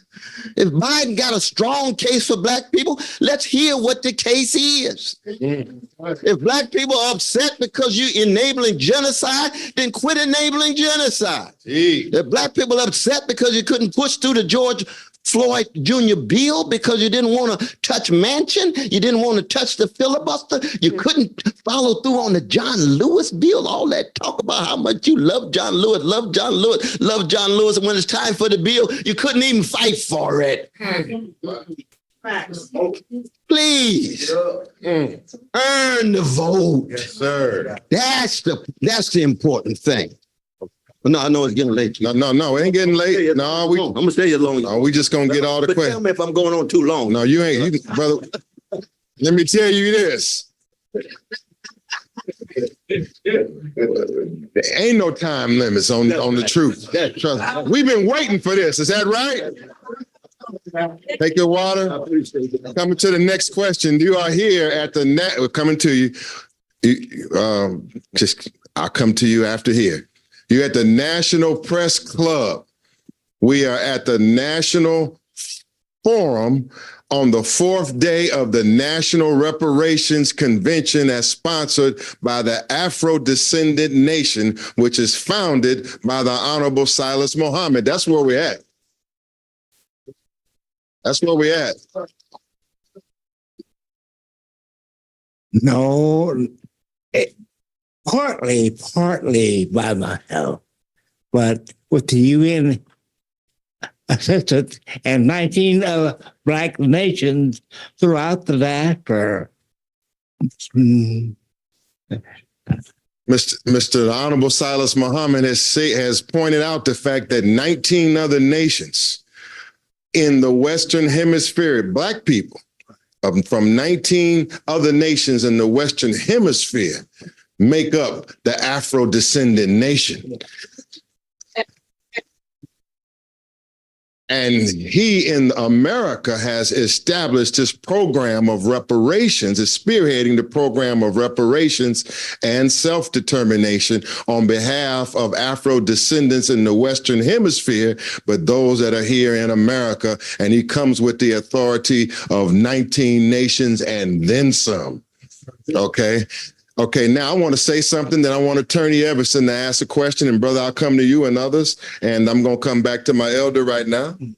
I'd like to thank Malik Zulu Shabazz for listening and introducing me to my brother. Yeah, I thank you. All right, we thank you.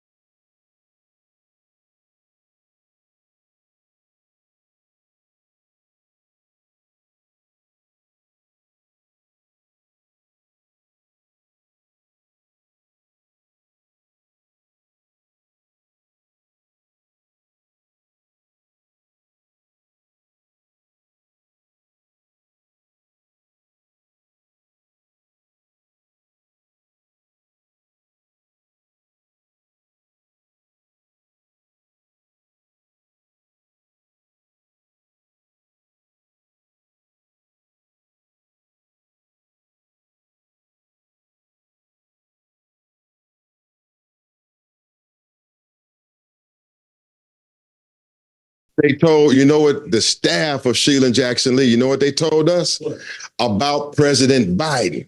They said that when we're talking about the Federal Elections Commission, that President Biden could go beyond just the HR 40. You know, HR 40, we've been fighting for years just to get that vote in Congress. Mm-hmm. Well, they're saying now with President Biden, you could just create an executive order now for the study of slavery. Okay. And so that is what President Biden is supposed to be doing now. Well, in Sheila Jackson Lee's office, they said, well, you know, you can't pressure him. You said, hey, this is what they told us. You can't pressure him, because if you pressure him, you won't get what you want. And we don't believe in pressuring him. Is that what they said? They said that we can't even pressure him. Me and Brother Rashad looked at each other and said, please. They said, we can't even pressure him. We have to talk to him and deal with him in a certain way, and maybe he'll help us. This is the environment that we're facing. Attorney Everson, let me hear your question, Black woman, to the presidential candidate, Dr. West. How many of you are going to back Dr. West in this election? Let me hear you. How many of y'all, man, are going to stand for this man and stand for what's right? And as Washington, D.C. and the DMV area, are we going to stand? I got to hear you louder. I want to Chicago in the house. Washington, D.C. in the house. North Carolina in the house. Talk to me. Delaware in the house. Oklahoma in the house. Los Angeles in the house. Huh? Virginia. Come on, attorney, ask your question to our candidate. Yes, sir. Thank you for being here. No, she can take it. Take over. Oh, yeah. That's all right. That's fine. Thank you for letting me be here. An honor and privilege. Thank you so much. Presidential candidate. Proverbs 6:31 says, but if he be caught, he must pay sevenfold, and he must give all the goods of his house. Right now, we know that America has been caught with the income and the revenue of 400 plus years of our ancestors. We know that America has been caught as a thief with the value of keeping us locked out systematically of generational wealth for years and years, whether it's through reverse redlining. And so then we go to the point of we've got 40 million descendants now. Back then, they were told they would get 40 acres and a mule. If you calculate that in today's time, that brings us to approximately $5,000 to $10,000 per acre, according to USDA, or $1,000 to $5,000 for a mule. So for each person, 40 million descendants of slaves, you've got approximately $200,000 that at the very least should be paid if we're to get 40 acres and a mule. Now, of course, there's a suggestion for a study of what should be paid out for reparations. But if we don't study it, we can look right now and know that a debt is owed and a debt should be paid. Now, we were promised that 40 acres. So even if we just ask them to deliver on that promise of $200,000 per descendant of slave, my question to you is, because instead of, like you said, they've been treating us like the ugly stepsister. America's been treating us like Leah and not Rachel. Rachel was the beautiful sister, the fair sister. America's been treating us like the ugly dark sister that they keep in the back. Instead of treating us like that and asking for us to give our vote away in the way that Leah was given away, we are asking for them to earn it. So in asking them to earn it, what is it that we are looking for from reparations? What is your belief? Should we ask for a study? Do we need our payment, what we were owed? How do we go about moving the needle? And instead of dry begging, praying and hoping that they give a little something to the ugly dark sister, that they realize we're not the ugly sister. There's nothing ugly about Black people. The ugliness and the blackness is not our black eye. The black eye is on America. We aren't ugly people. We've been through an ugly experience. So how do we move from being treated like, and if you don't know the story, go look it up. It's in the Bible. There were two sisters. One was given away because she was a little less attractive. So how do we go from being demanding that instead of being treated like the ugly little sister in America, that we get the beautiful treatment that we deserve? Yeah, thank you, my dear sister. Absolutely. No, indeed. Now, as we was noted before by our distinguished lawyer, that a lot of Black people will make different kind of choices. I do know some Black folk who want to just leave the country. They figured, look, this place ain't going to change. I'm going to Ghana, I'm going to Nigeria, I'm going to Ethiopia. I understand that. It's lift every voice. People make their move. But for those of us who decide to stay in the belly of the beast, I don't think we need another study. We've had enough studies. The work has been done. I was blessed to have a wonderful interview with my dear brother William Doherty on Tim Black's show.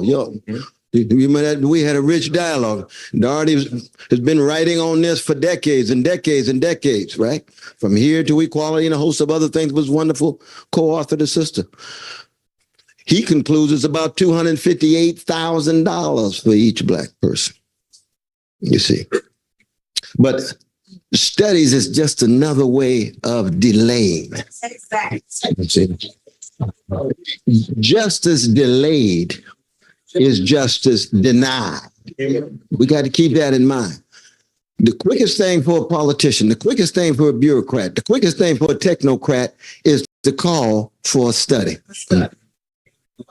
What we need are executive orders, using the bully pit, and then bringing power and pressure to bear by mobilizing the people to bring pressure on the elected bodies. That's what we did in California and other places. Charles Barron, Inez Barron did that in New York State. Those from New York know what I'm talking about. In fact, their Operation Power came out and endorsed me back in December. And I've been blessed to know them and work with them for 40 years, going about the House of Lord Pentecostal Church on 415 Atlantic Avenue, Reverend Herbert Daltrey, the National Black United Front, where we used to teach in Timbuktu. In fact, Tupac Shakur with his mother, Finney, God bless both of them, used to sit right on the front row with Charles and Inez and myself. That's 40 years ago. It's part of the same tradition. Trying to be true, trying to bear witness, trying to be a witness. So my suggestion would be no more studies, time for action, time to move on the ground, national reparations. We're going to be there tomorrow morning in front of the Wells Fargo Bank. How many going to be there with us? How many going to be there with us? We're going to be right there. We're going to hit the ground. What's that? 444 North Capitol and E Street, right down the street. North Capitol and E at 9:00 a.m. Dr. Cornell West, presidential candidate, will be out to help us launch the sanctions and boycott campaign against Wells Fargo. 9:00, 444 North Capitol. Tell everybody, bring everybody. We're going to be right there, and we thank him for lending support to this direct action campaign, so as we are forcing the issue of reparations to the forefront. Absolutely. There is something that is refreshing about putting your body where your mouth is. Yes, sir.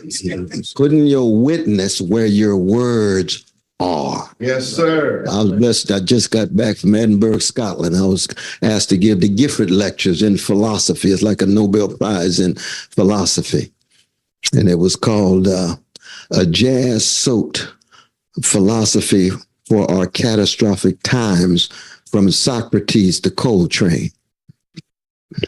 And it had to do with making the connection between what's going on in Gaza, what's going on in D.C., south side of Chicago, Congo, Haiti, Brazil, what's going on ecologically, what's going on economically, what's going on spiritually in terms of catastrophe, and what do you learn from the history of Black people in the face of catastrophe? Because see, the blues ain't nothing but catastrophe honestly confronted and artistically transfigured. So catastrophe doesn't have the last word, even as you wrestling with catastrophe. It's like Strange Fruit, the genius from Baltimore City, Billie Holiday. She's singing about a catastrophe, not a problem. She's singing about lynching, American terrorism. But she transfigures it to give us strength to confront it so that we're not overcome by it. And when you put your body where your mouth is, like the students, and I've been blessed to spend a whole lot of time with student encampments. We even had a student encampment in Edinburgh. I spoke twice there in Edinburgh. But Columbia University, I was blessed to be there. In fact, they got me jumping over the fence at 70 years old. I was doing a little Michael Jackson, Prince, all of it all at the same time. Little James Brown too. But there's something about putting your body there and, of course, going to jail. And many of us had to go to jail many times. Well, everybody doesn't have to do that, but they had to have enough people who are willing to do it to let the world know we're serious about our movement. Go to the next question in the back, my dear brother. Next question in the back. For those who want to join the reparations movement and the coalition of the Afrodescendant Nation, go to nationalreparationsconvention.com, nationalreparationsconvention.com, or Afrodescendant.org, Afrodescendant.org. For those of you who are watching, for those of you who are here, for those of you who will watch, we want you to take this number, 1-877-506-2184, 1-877-506-2184, and text reparations into that number. Have your family text reparations into that number, because you will participate in the national election, the national plebiscite or vote that will be delivered to the United Nations and the International Court of Justice, which is our formal vote amongst our people to tell the world and tell the other nations exactly what kind of reparations we want and under what identity that we will proceed under. That's 1-877-506-2184, the national plebiscite that is being sponsored by the Afro-Descendant Nation. And that's how you can link with this great, fast-growing movement. My brother in the back. Yes. My question is to Minister Shabazz, his wife, Esquire, and Brother Shabazz. Are we encouraging our people to vote, register, and vote so we can better support Brother Cornell? Yeah. You want to hear it again? Yeah. He speaks for me, and I didn't even know he was going to say that. So I think that was it. That's a clear answer, and to back him up, in Message to the Black Man, the great book of the Honorable Elijah Muhammad, he says, he gives an instruction. He say, put the Muslim program to Congress. But he said we didn't have enough politicians who did not have fear in their hearts to put that program forward. Well, we have a man here that does not have fear in his heart, and he is putting the Muslim program to government. So this is a rare exception, and it's a worthy exception, you know. They on my back. I say, as long as I vote, don't tell me who I vote for. You know, but I'm voting for this man right here. This is my candidate. Miss Abubakar, attorney, anything else to add? I just want to add something that our brothers from New York came up with. My dear sister. My young brothers from New York reminded of something so basic, but so necessary. They made up a t-shirt, and they said on there, just because we don't attack doesn't mean we won't defend. Don't forget that.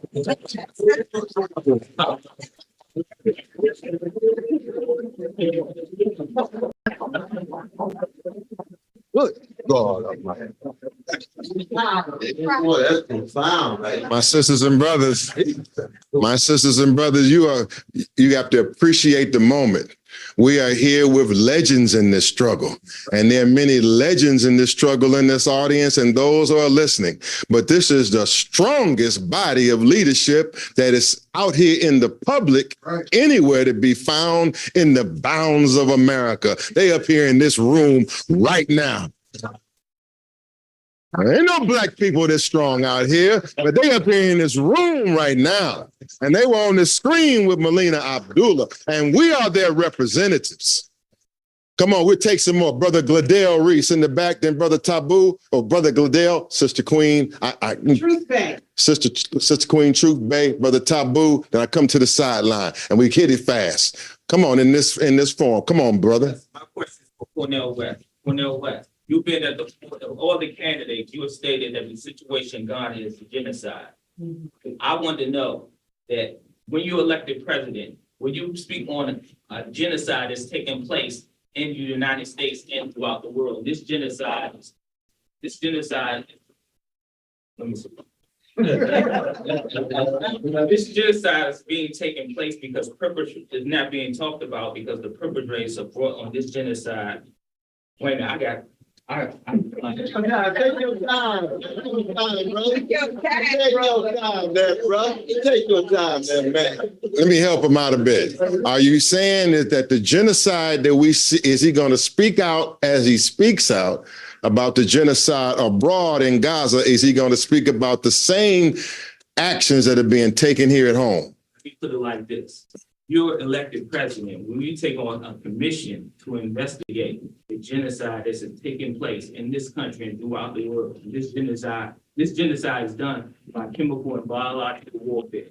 Vaccines that we have been taking, the after effects, people are suffering periconditis, blood clots, illnesses.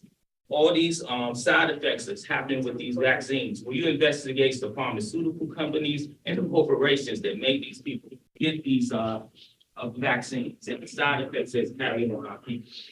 My brother, I'm glad we waited for your powerful question now. Oh, indeed. You got a brilliance, though. We're looking at the future when we're looking at our brother right here.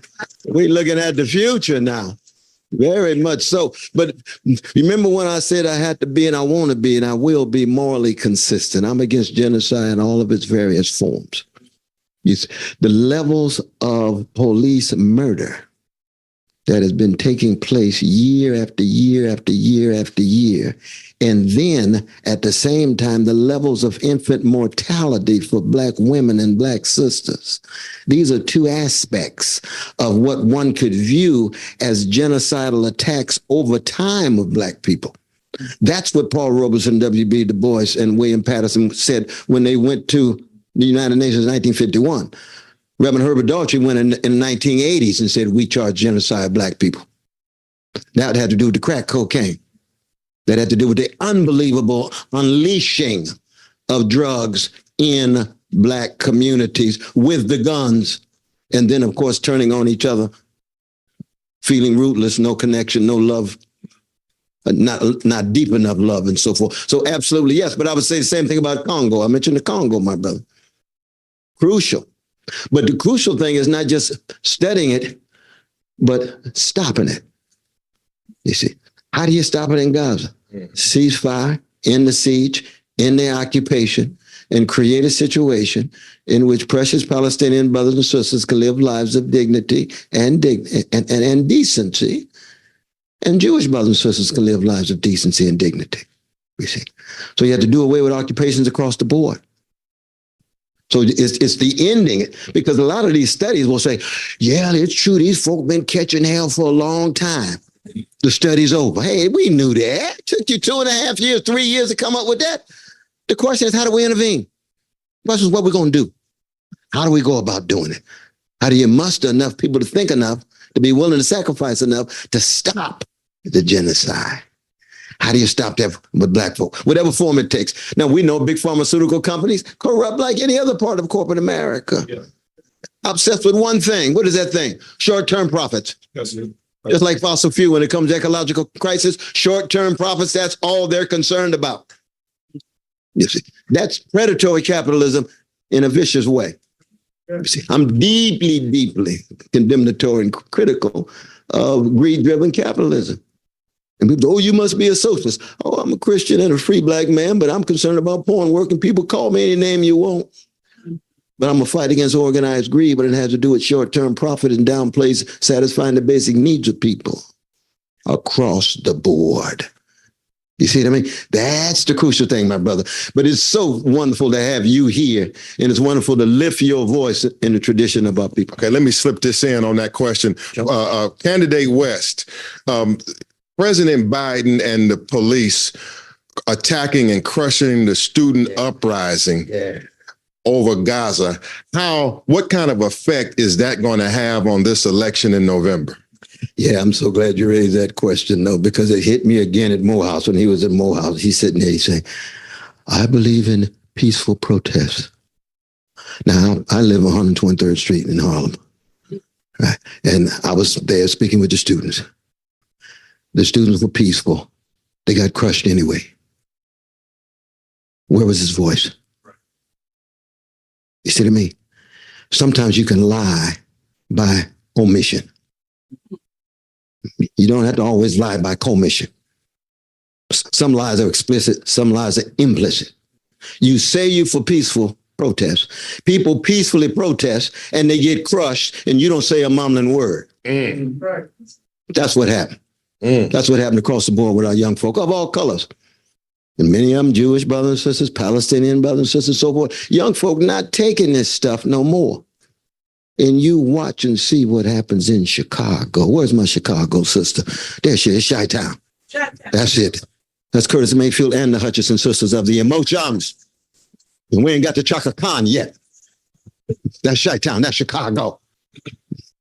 Some of y'all old enough remember the Shy Lights. We're gonna stop. We're gonna stop. That's Eugene record. We're gonna stop now though. But Chicago this summer, you watch these young folk come out. Yes, they will. Oh, it's gonna be. I'm gonna be right there with them too. Oh, because they're hungry for the real thing. There's little superficial stuff that they push it aside, and this is creating, unfortunately, a deeper generation divide in the country and in Black America. Did you notice at Morehouse that the older alumni were the ones who were given the heavy applause, and the younger folk just trying to be decent, just give them a little small. And I understand the young folk. Let me just throw this out, because that's exactly, it puts so much pressure on them. And I deeply understand this, that if they told my grandmama, who loved me to death. Oh, I don't have a language for how much she loved me. And she said, honey, I want to come to your graduation. I want to just be there. Tears of joy flowing down my face when you get that diploma. And then the president says, if anybody makes any noise in protest, we're going to shut that down so grandmama will be robbed of that experience. I would be divided, because I want to bear witness to justice. But I tell you one thing, justice that's only justice soon degenerates into something less than justice. If justice is not grounded in love, it ain't gonna last too long. And I got love for my grandmama, and ain't justice whatsoever. So I would be twisted.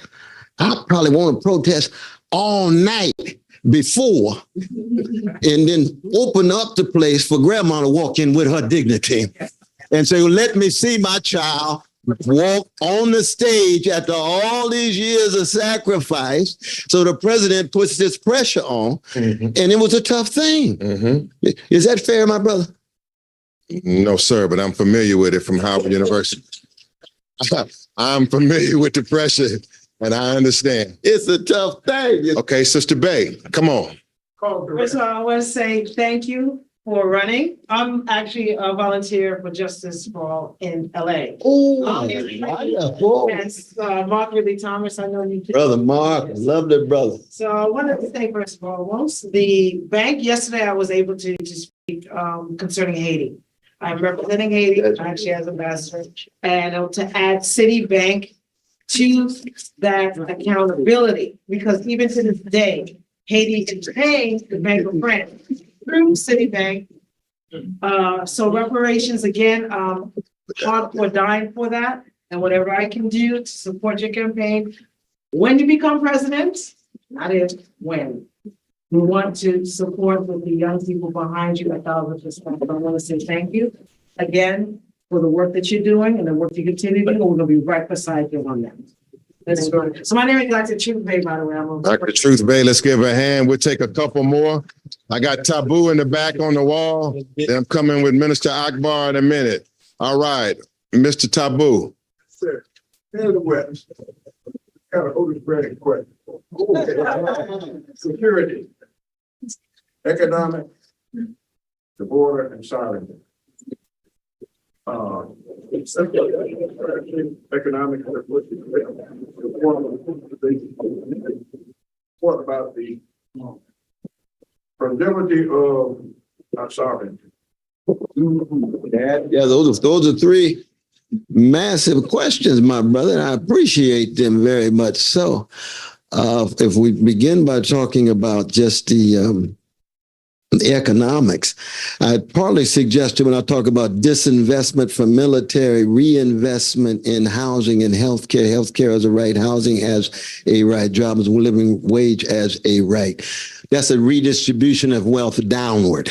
I got that. The central bank digital currency, which I think is going to put us all into real economic slavery. Are you familiar with it? Well, you know, I've heard and read about it, my brother, but I would have to talk with you about some of the details. I just want to make sure that it's under the authority and the aegis of not private sector tied to profit, but public sector tied to satisfying the needs of people. That would be my general principle, but I would talk to you about the details. Now, about the border, an important thing, when we talk about the border, it's fascinating to me that we only talk about one border. Nobody says anything about the Canadian border. It's been open for a long time. I grew up in California. I was born in Tulsa, Oklahoma, grew up in California. And the border between California and Mexico was actually open up until 25, 30 years ago. And it was open because businesses needed cheap labor. They needed Mexican brothers and sisters to come in and engage in agricultural labor in order to generate their profits, you see. So when we think about border, we zero in on why is it then that that particular border is the one border we talk about? See, Americans can go anywhere. I just got back from Scotland. I'm crossing all kind of borders. Nobody say nothing whatsoever. You see, money crosses border, capital crosses border. But when it comes to certain people, they get scapegoated. If, in fact, we have economic policies that's taking care of our citizens, then we don't have to worry about those citizens who are there feeling as if the folk who are coming in are taking their jobs or taking their resources or taking their benefits, because the system wants to pit those folk who themselves are already on the bottom against each other.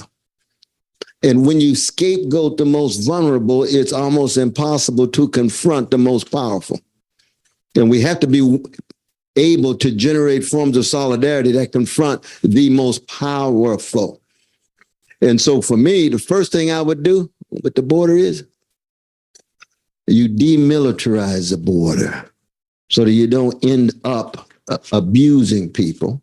The second thing you do is you create diplomatic processes with various nations in South America, Central America, and other parts of the world to ensure that they themselves are able to generate social conditions so that many of their people will not want to leave. One of the reasons why that particular border is the border that we talk about is because so much of U.S. foreign policy has generated forms of poverty tied to violence that drive people into the American empire. Wake us up. That the multinational corporations has been extracting, not just from the land, but from the labor of people so intensely that it pushes people to go where they think they can live a better life. That's right.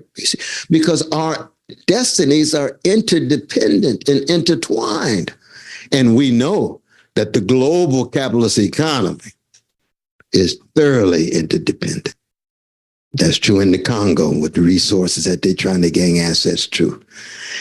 Sister talked about Haiti. How do we create conditions under which there is genuine Haitian self-determination with an independence that's not cast as dependence on France and its banks? Because they've never, ever forgot of the magnificent courage and vision of the Haitian people that broke the back of barbaric slavery in the latter part of the 18th, early part of the 19th century. And they tried to make Haiti pay so that the rest of the world could see, especially black folk.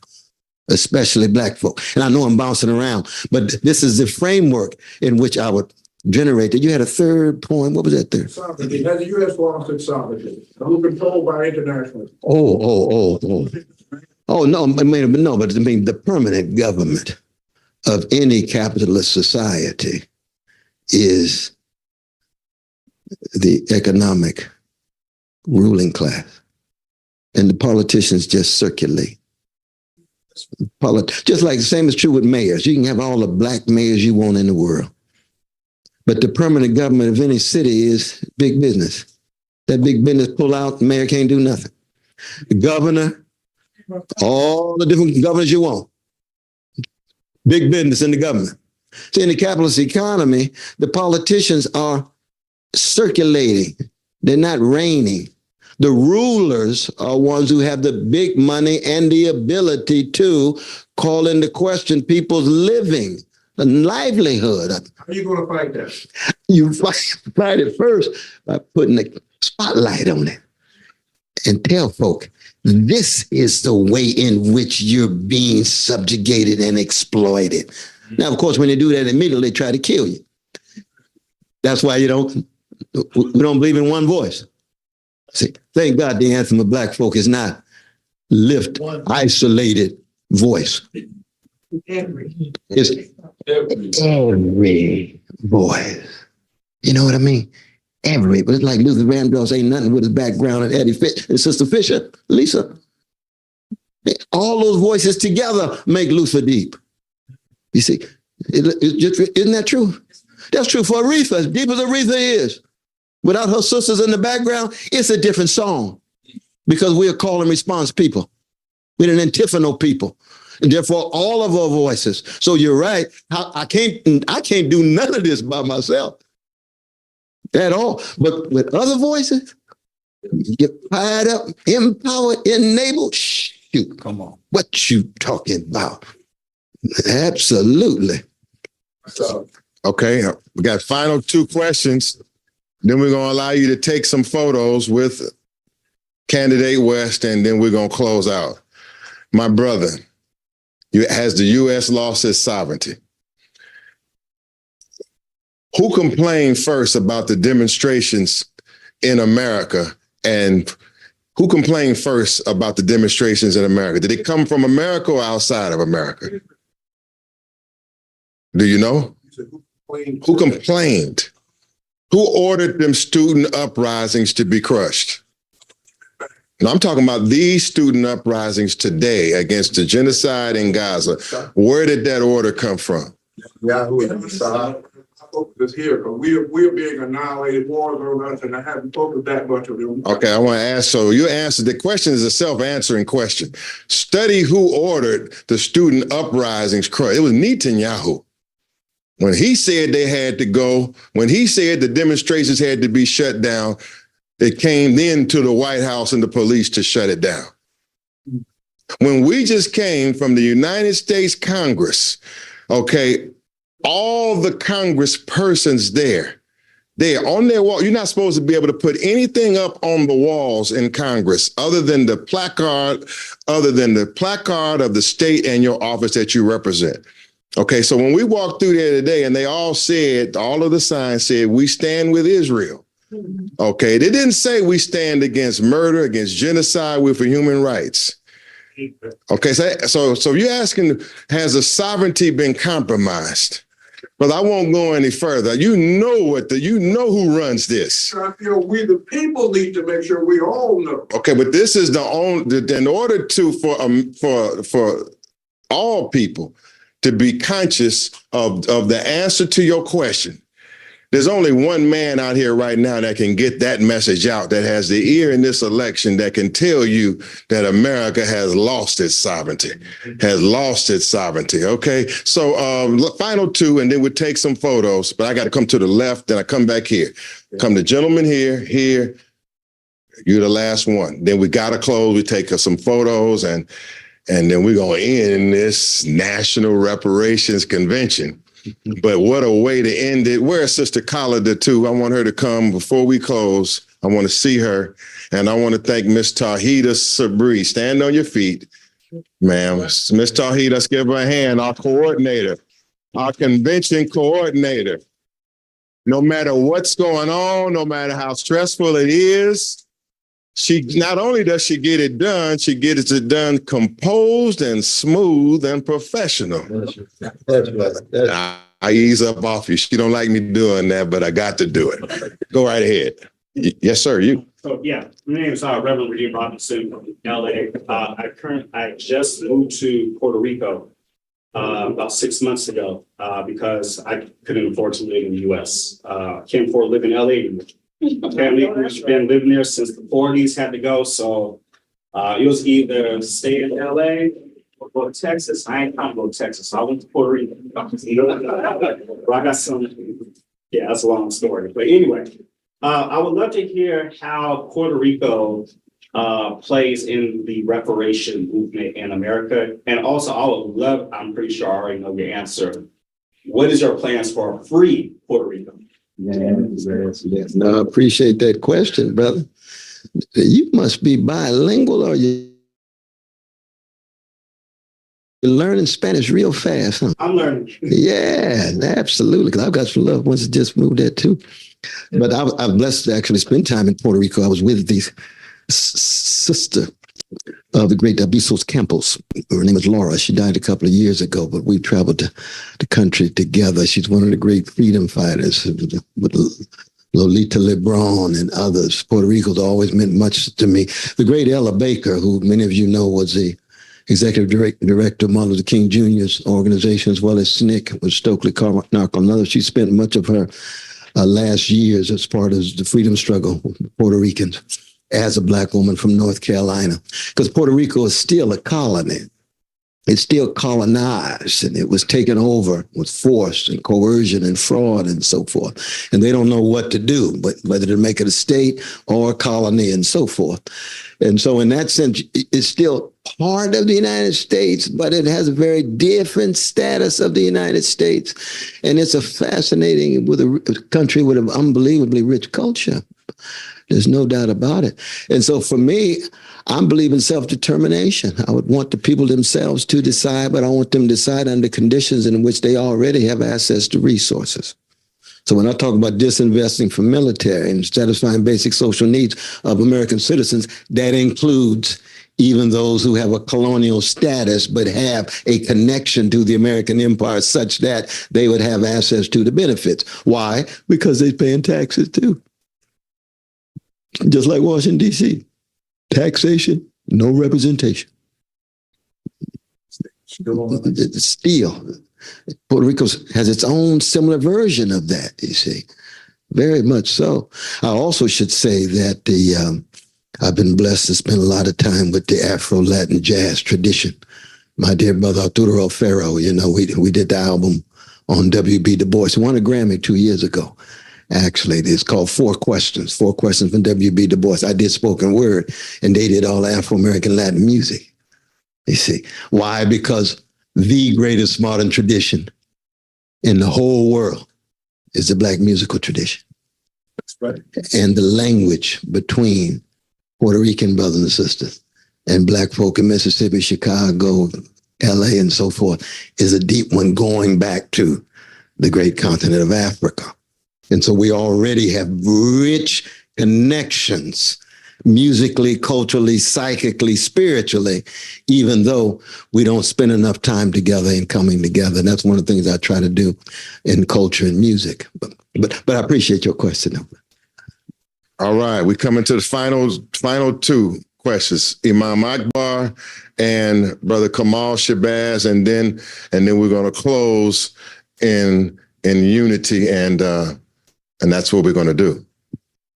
Future President Dr. Cornell West, to the Honorable Salas Muhammad, and to Dr. and Attorney Malik Shabazz, and to this Reparations Network, I'd like to greet you. Assalamu alaikum. Alaikum salam. Peace be unto you. Dr. Cornell West, given the backdrop, many among the mixed multitudes are saying that the inventions, the sciences that Benjamin Banneker, let's say Daniel Alexander, invention of a folding chair, the layout of the city, Gary T. Morgan in the traffic light situation, the filament and the light bulb, others. Given the backdrop of all of the patents combined, this is a reparations question.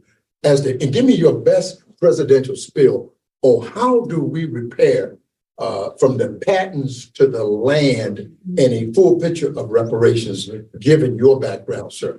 Thank you, and assalamu alaikum. Ooh, my dear brother, that's a profound question, though, man. I don't have a definitive answer to that question. I think we need to bring together the brilliant minds like yourself and others.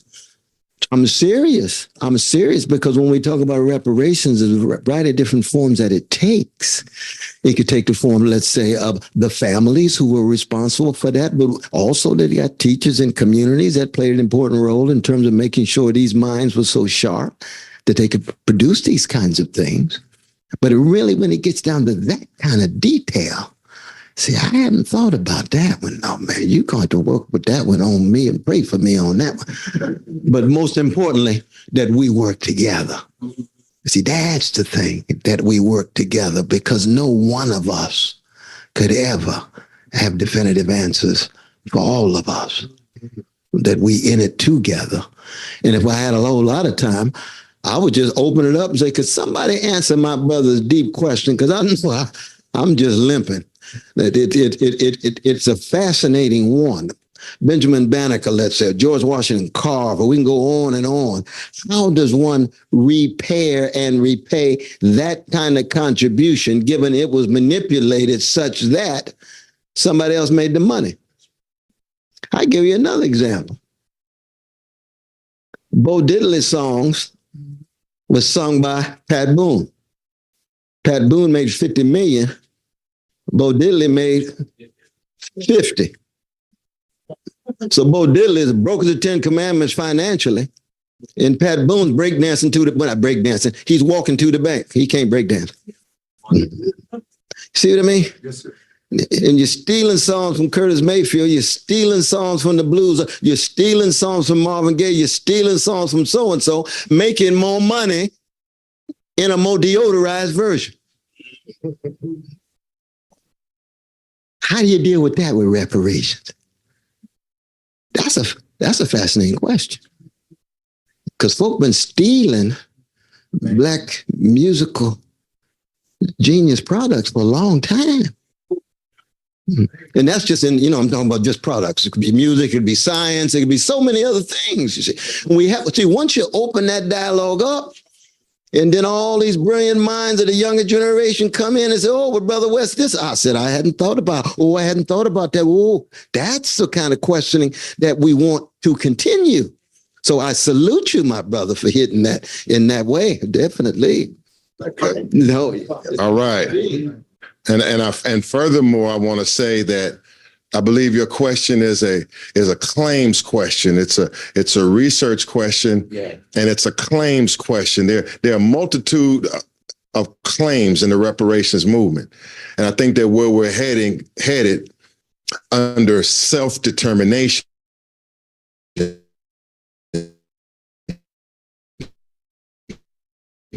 is that we're not or the federal government to research and document our claims. Our reparations movement must document its own claims, establish its own damages, its own facts as we move forward. We can't be relying on begging for others to study reparations. They must do it, but we have an obligation to assess all of those robberies for patents and other genius that Blacks have created. It's on us to organize and present our claims, and that's part of the work of the Afrodescendant Nation. So your question is a good question. We're coming to the last question. I think Pastor Victoria is going to sing us out of here. I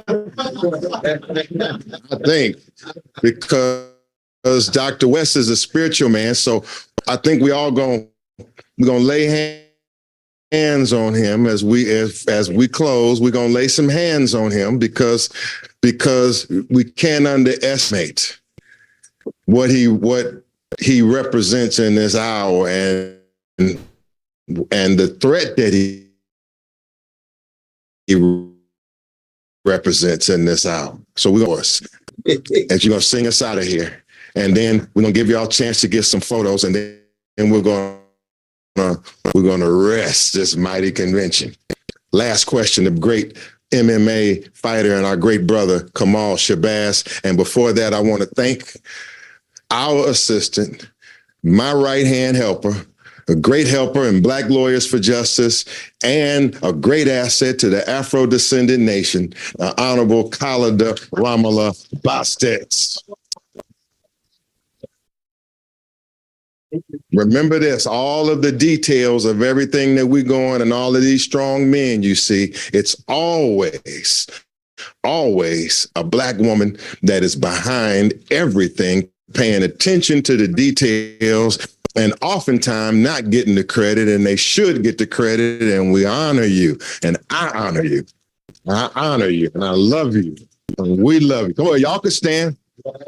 She's been standing for us and me for years, and whatever you see Attorney Shabazz doing, Sister Khalida be behind it. Honor you. Honor you, man. We won't make you smile, though. If you cry, it'd be tears of joy.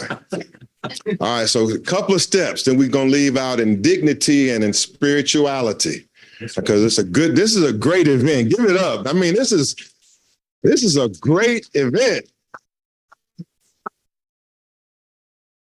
Okay, Brother Gabe, you straight in the back. All right, now don't mess that tape up. You got to shout out Brother Mental. He said, excuse me, where's my shout out?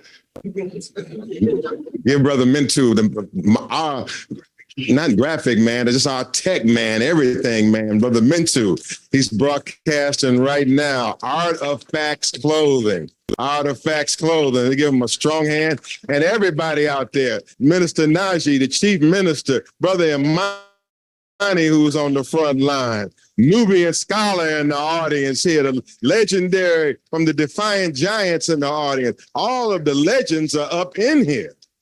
All right? Man, hey, go ahead, brother. Come on. Spoke about claims that we're laying out during this reparations fund that we're on. And there seems to be a little confusion about a plebiscite. So I want to see if we can get clarity on that. What the plebiscite is about, why it's supporting before the campaign, before the election day and during this campaign. Yes, brother asked a question about the plebiscite that the Afro-Descendant Nation and the reparations movement is pushing. The plebiscite, which is an election of the people upon an important issue that must be decided. That's the essence of a plebiscite. It's a vote amongst the people for an important issue that we must decide. And so what we're saying that this national election is important. It's obviously important, but also the issues that are important to us, we have the right and the duty under self-determination to take our own vote, to take our own election and to use it for our own purposes.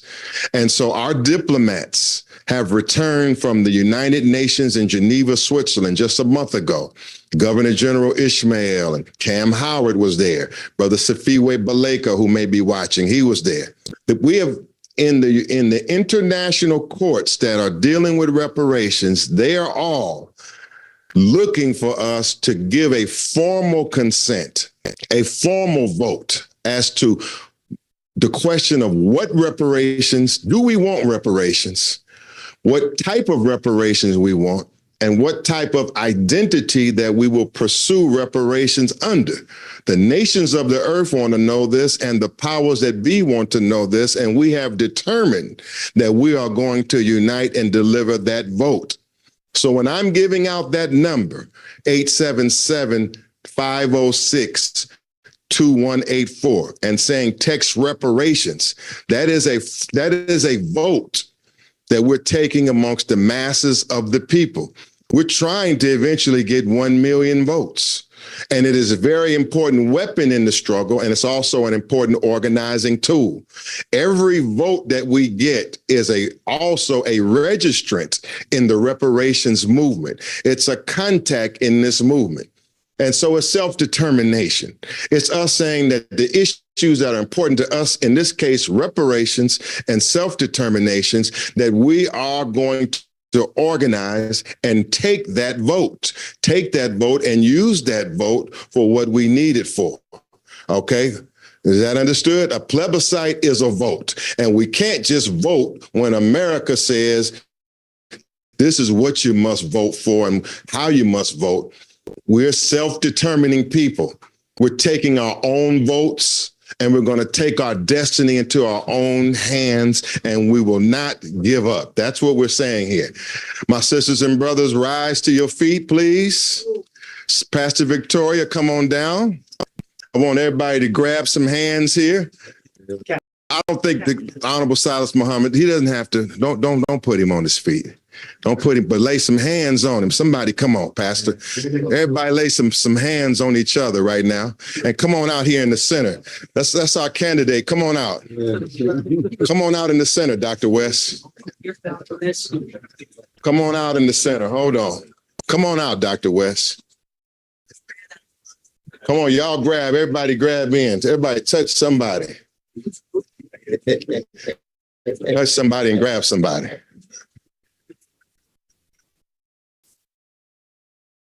Even behind, let's say.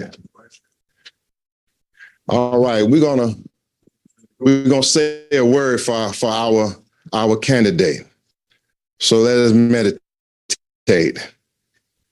We want to ask the Most High and say that regardless to land, label, or language, whatever God you call on, that there is a higher power, and there's a higher power that is present. There's a higher power that has brought us here. There's a higher power that has brought the ancestors and brought us to this process.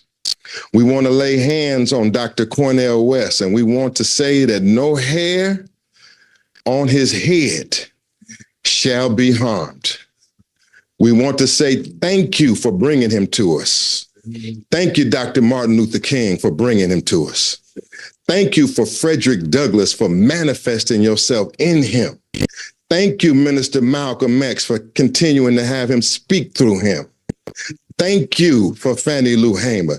Thank you for Rosa Parks. Thank you for Sojourner Truth for coming through this man in this hour. Thank you for this voice of truth that's standing against some of the most powerful forces in this world. We want to thank you. And as you go out in this world, we praying for you. We ask for the power of Almighty God, Allah, to be on you. We ask for the power of Jesus, the Black Messiah, the Christ, to be on you. We ask, come on, y'all, let me hear it. Yeah. Let me hear y'all. Let me hear it. Let me hear it. Cover them over here. Cover them. Walk before me. Lead them. Guide them. Protect our man. Bless our man. Guide our man. Go in front of him and cut down his enemies. Chop down his obstacles. Clear the wicked ones out of his path. Hard to see. Only you. Yes. For this is our son. This is our elder. This is our servant. And this is our candidate in this hour, the Honorable Cornell West. May God be with him. May the ancestors be with him. May Christ be with him. Where every principle, may the laws of Ma'at bathe and cover him as we move forward in this hour. In this name we say, in the name of the Most High God and Christ and whoever you come for, in the name of all divine goodness, we say, Amen, Ashe. All right, Pastor Victoria, stay right where you are. Come on, come on.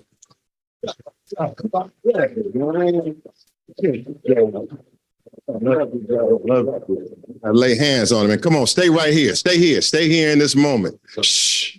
Stay here in this moment. Come on to our elder, the Honorable Silas Muhammad. We're going to lay hands on him. We want to thank him for his years of service. Yes. We want to thank him for standing up for the Honorable Elijah Muhammad. We want to thank him for going through the tough times when people didn't understand him, when people didn't believe him, when people didn't know what he was talking about. We want to thank you in this hour for keeping him with us. Give him more years with us. Keep more blood pumping through his body. Keep his mind sharp and keep the will of the people flowing through him so he can keep on going. We thank God for him and we want him to have all of the blessings that he deserves and desires. We thank Master Farad Muhammad for him. We thank the Honorable Elijah Muhammad for him.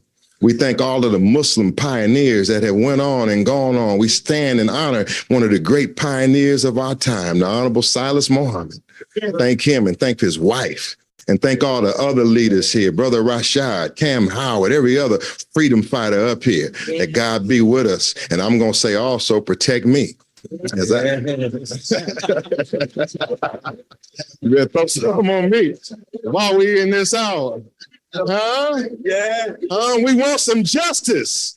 What do we want? And when do we want it? What do we want? And when do we want it? And we got to have reparations. What do we want? And when do we want it? Pastor Victoria, come on, get it. All right. Take your seat for a quick moment. No, you understand? All right. Stay on your feet. Stay on your feet. Okay. Oh. The conductor says stay on your feet. I'm going to change it up just a little bit because it's the song. And my brother said the word own multiple times. So I'm going to honor in this song our ancestor, Billie Holiday. Oh,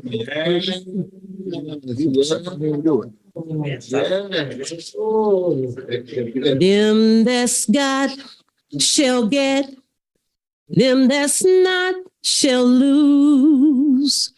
So the Bible says, and it still is news. Your mama may have, Papa may have, but God bless the child that's got his own, that's got his own. Yes, the strong gets more, while the weak ones fade. Empty pockets don't ever make the grade. Your mama may have, Papa may have, but God bless the child that's got his own, that's got his own. Oh, money, you got lots of friends, and you know it. Crowded around. on your door. But when it's all gone and the spinning in, they don't come around no more. Ooh. Rich relations give crust of bread and such. You can help yourself, but don't you dare take too much. Your mama, she may have, Papa may have, but God bless the child that's got his own, that's got his own.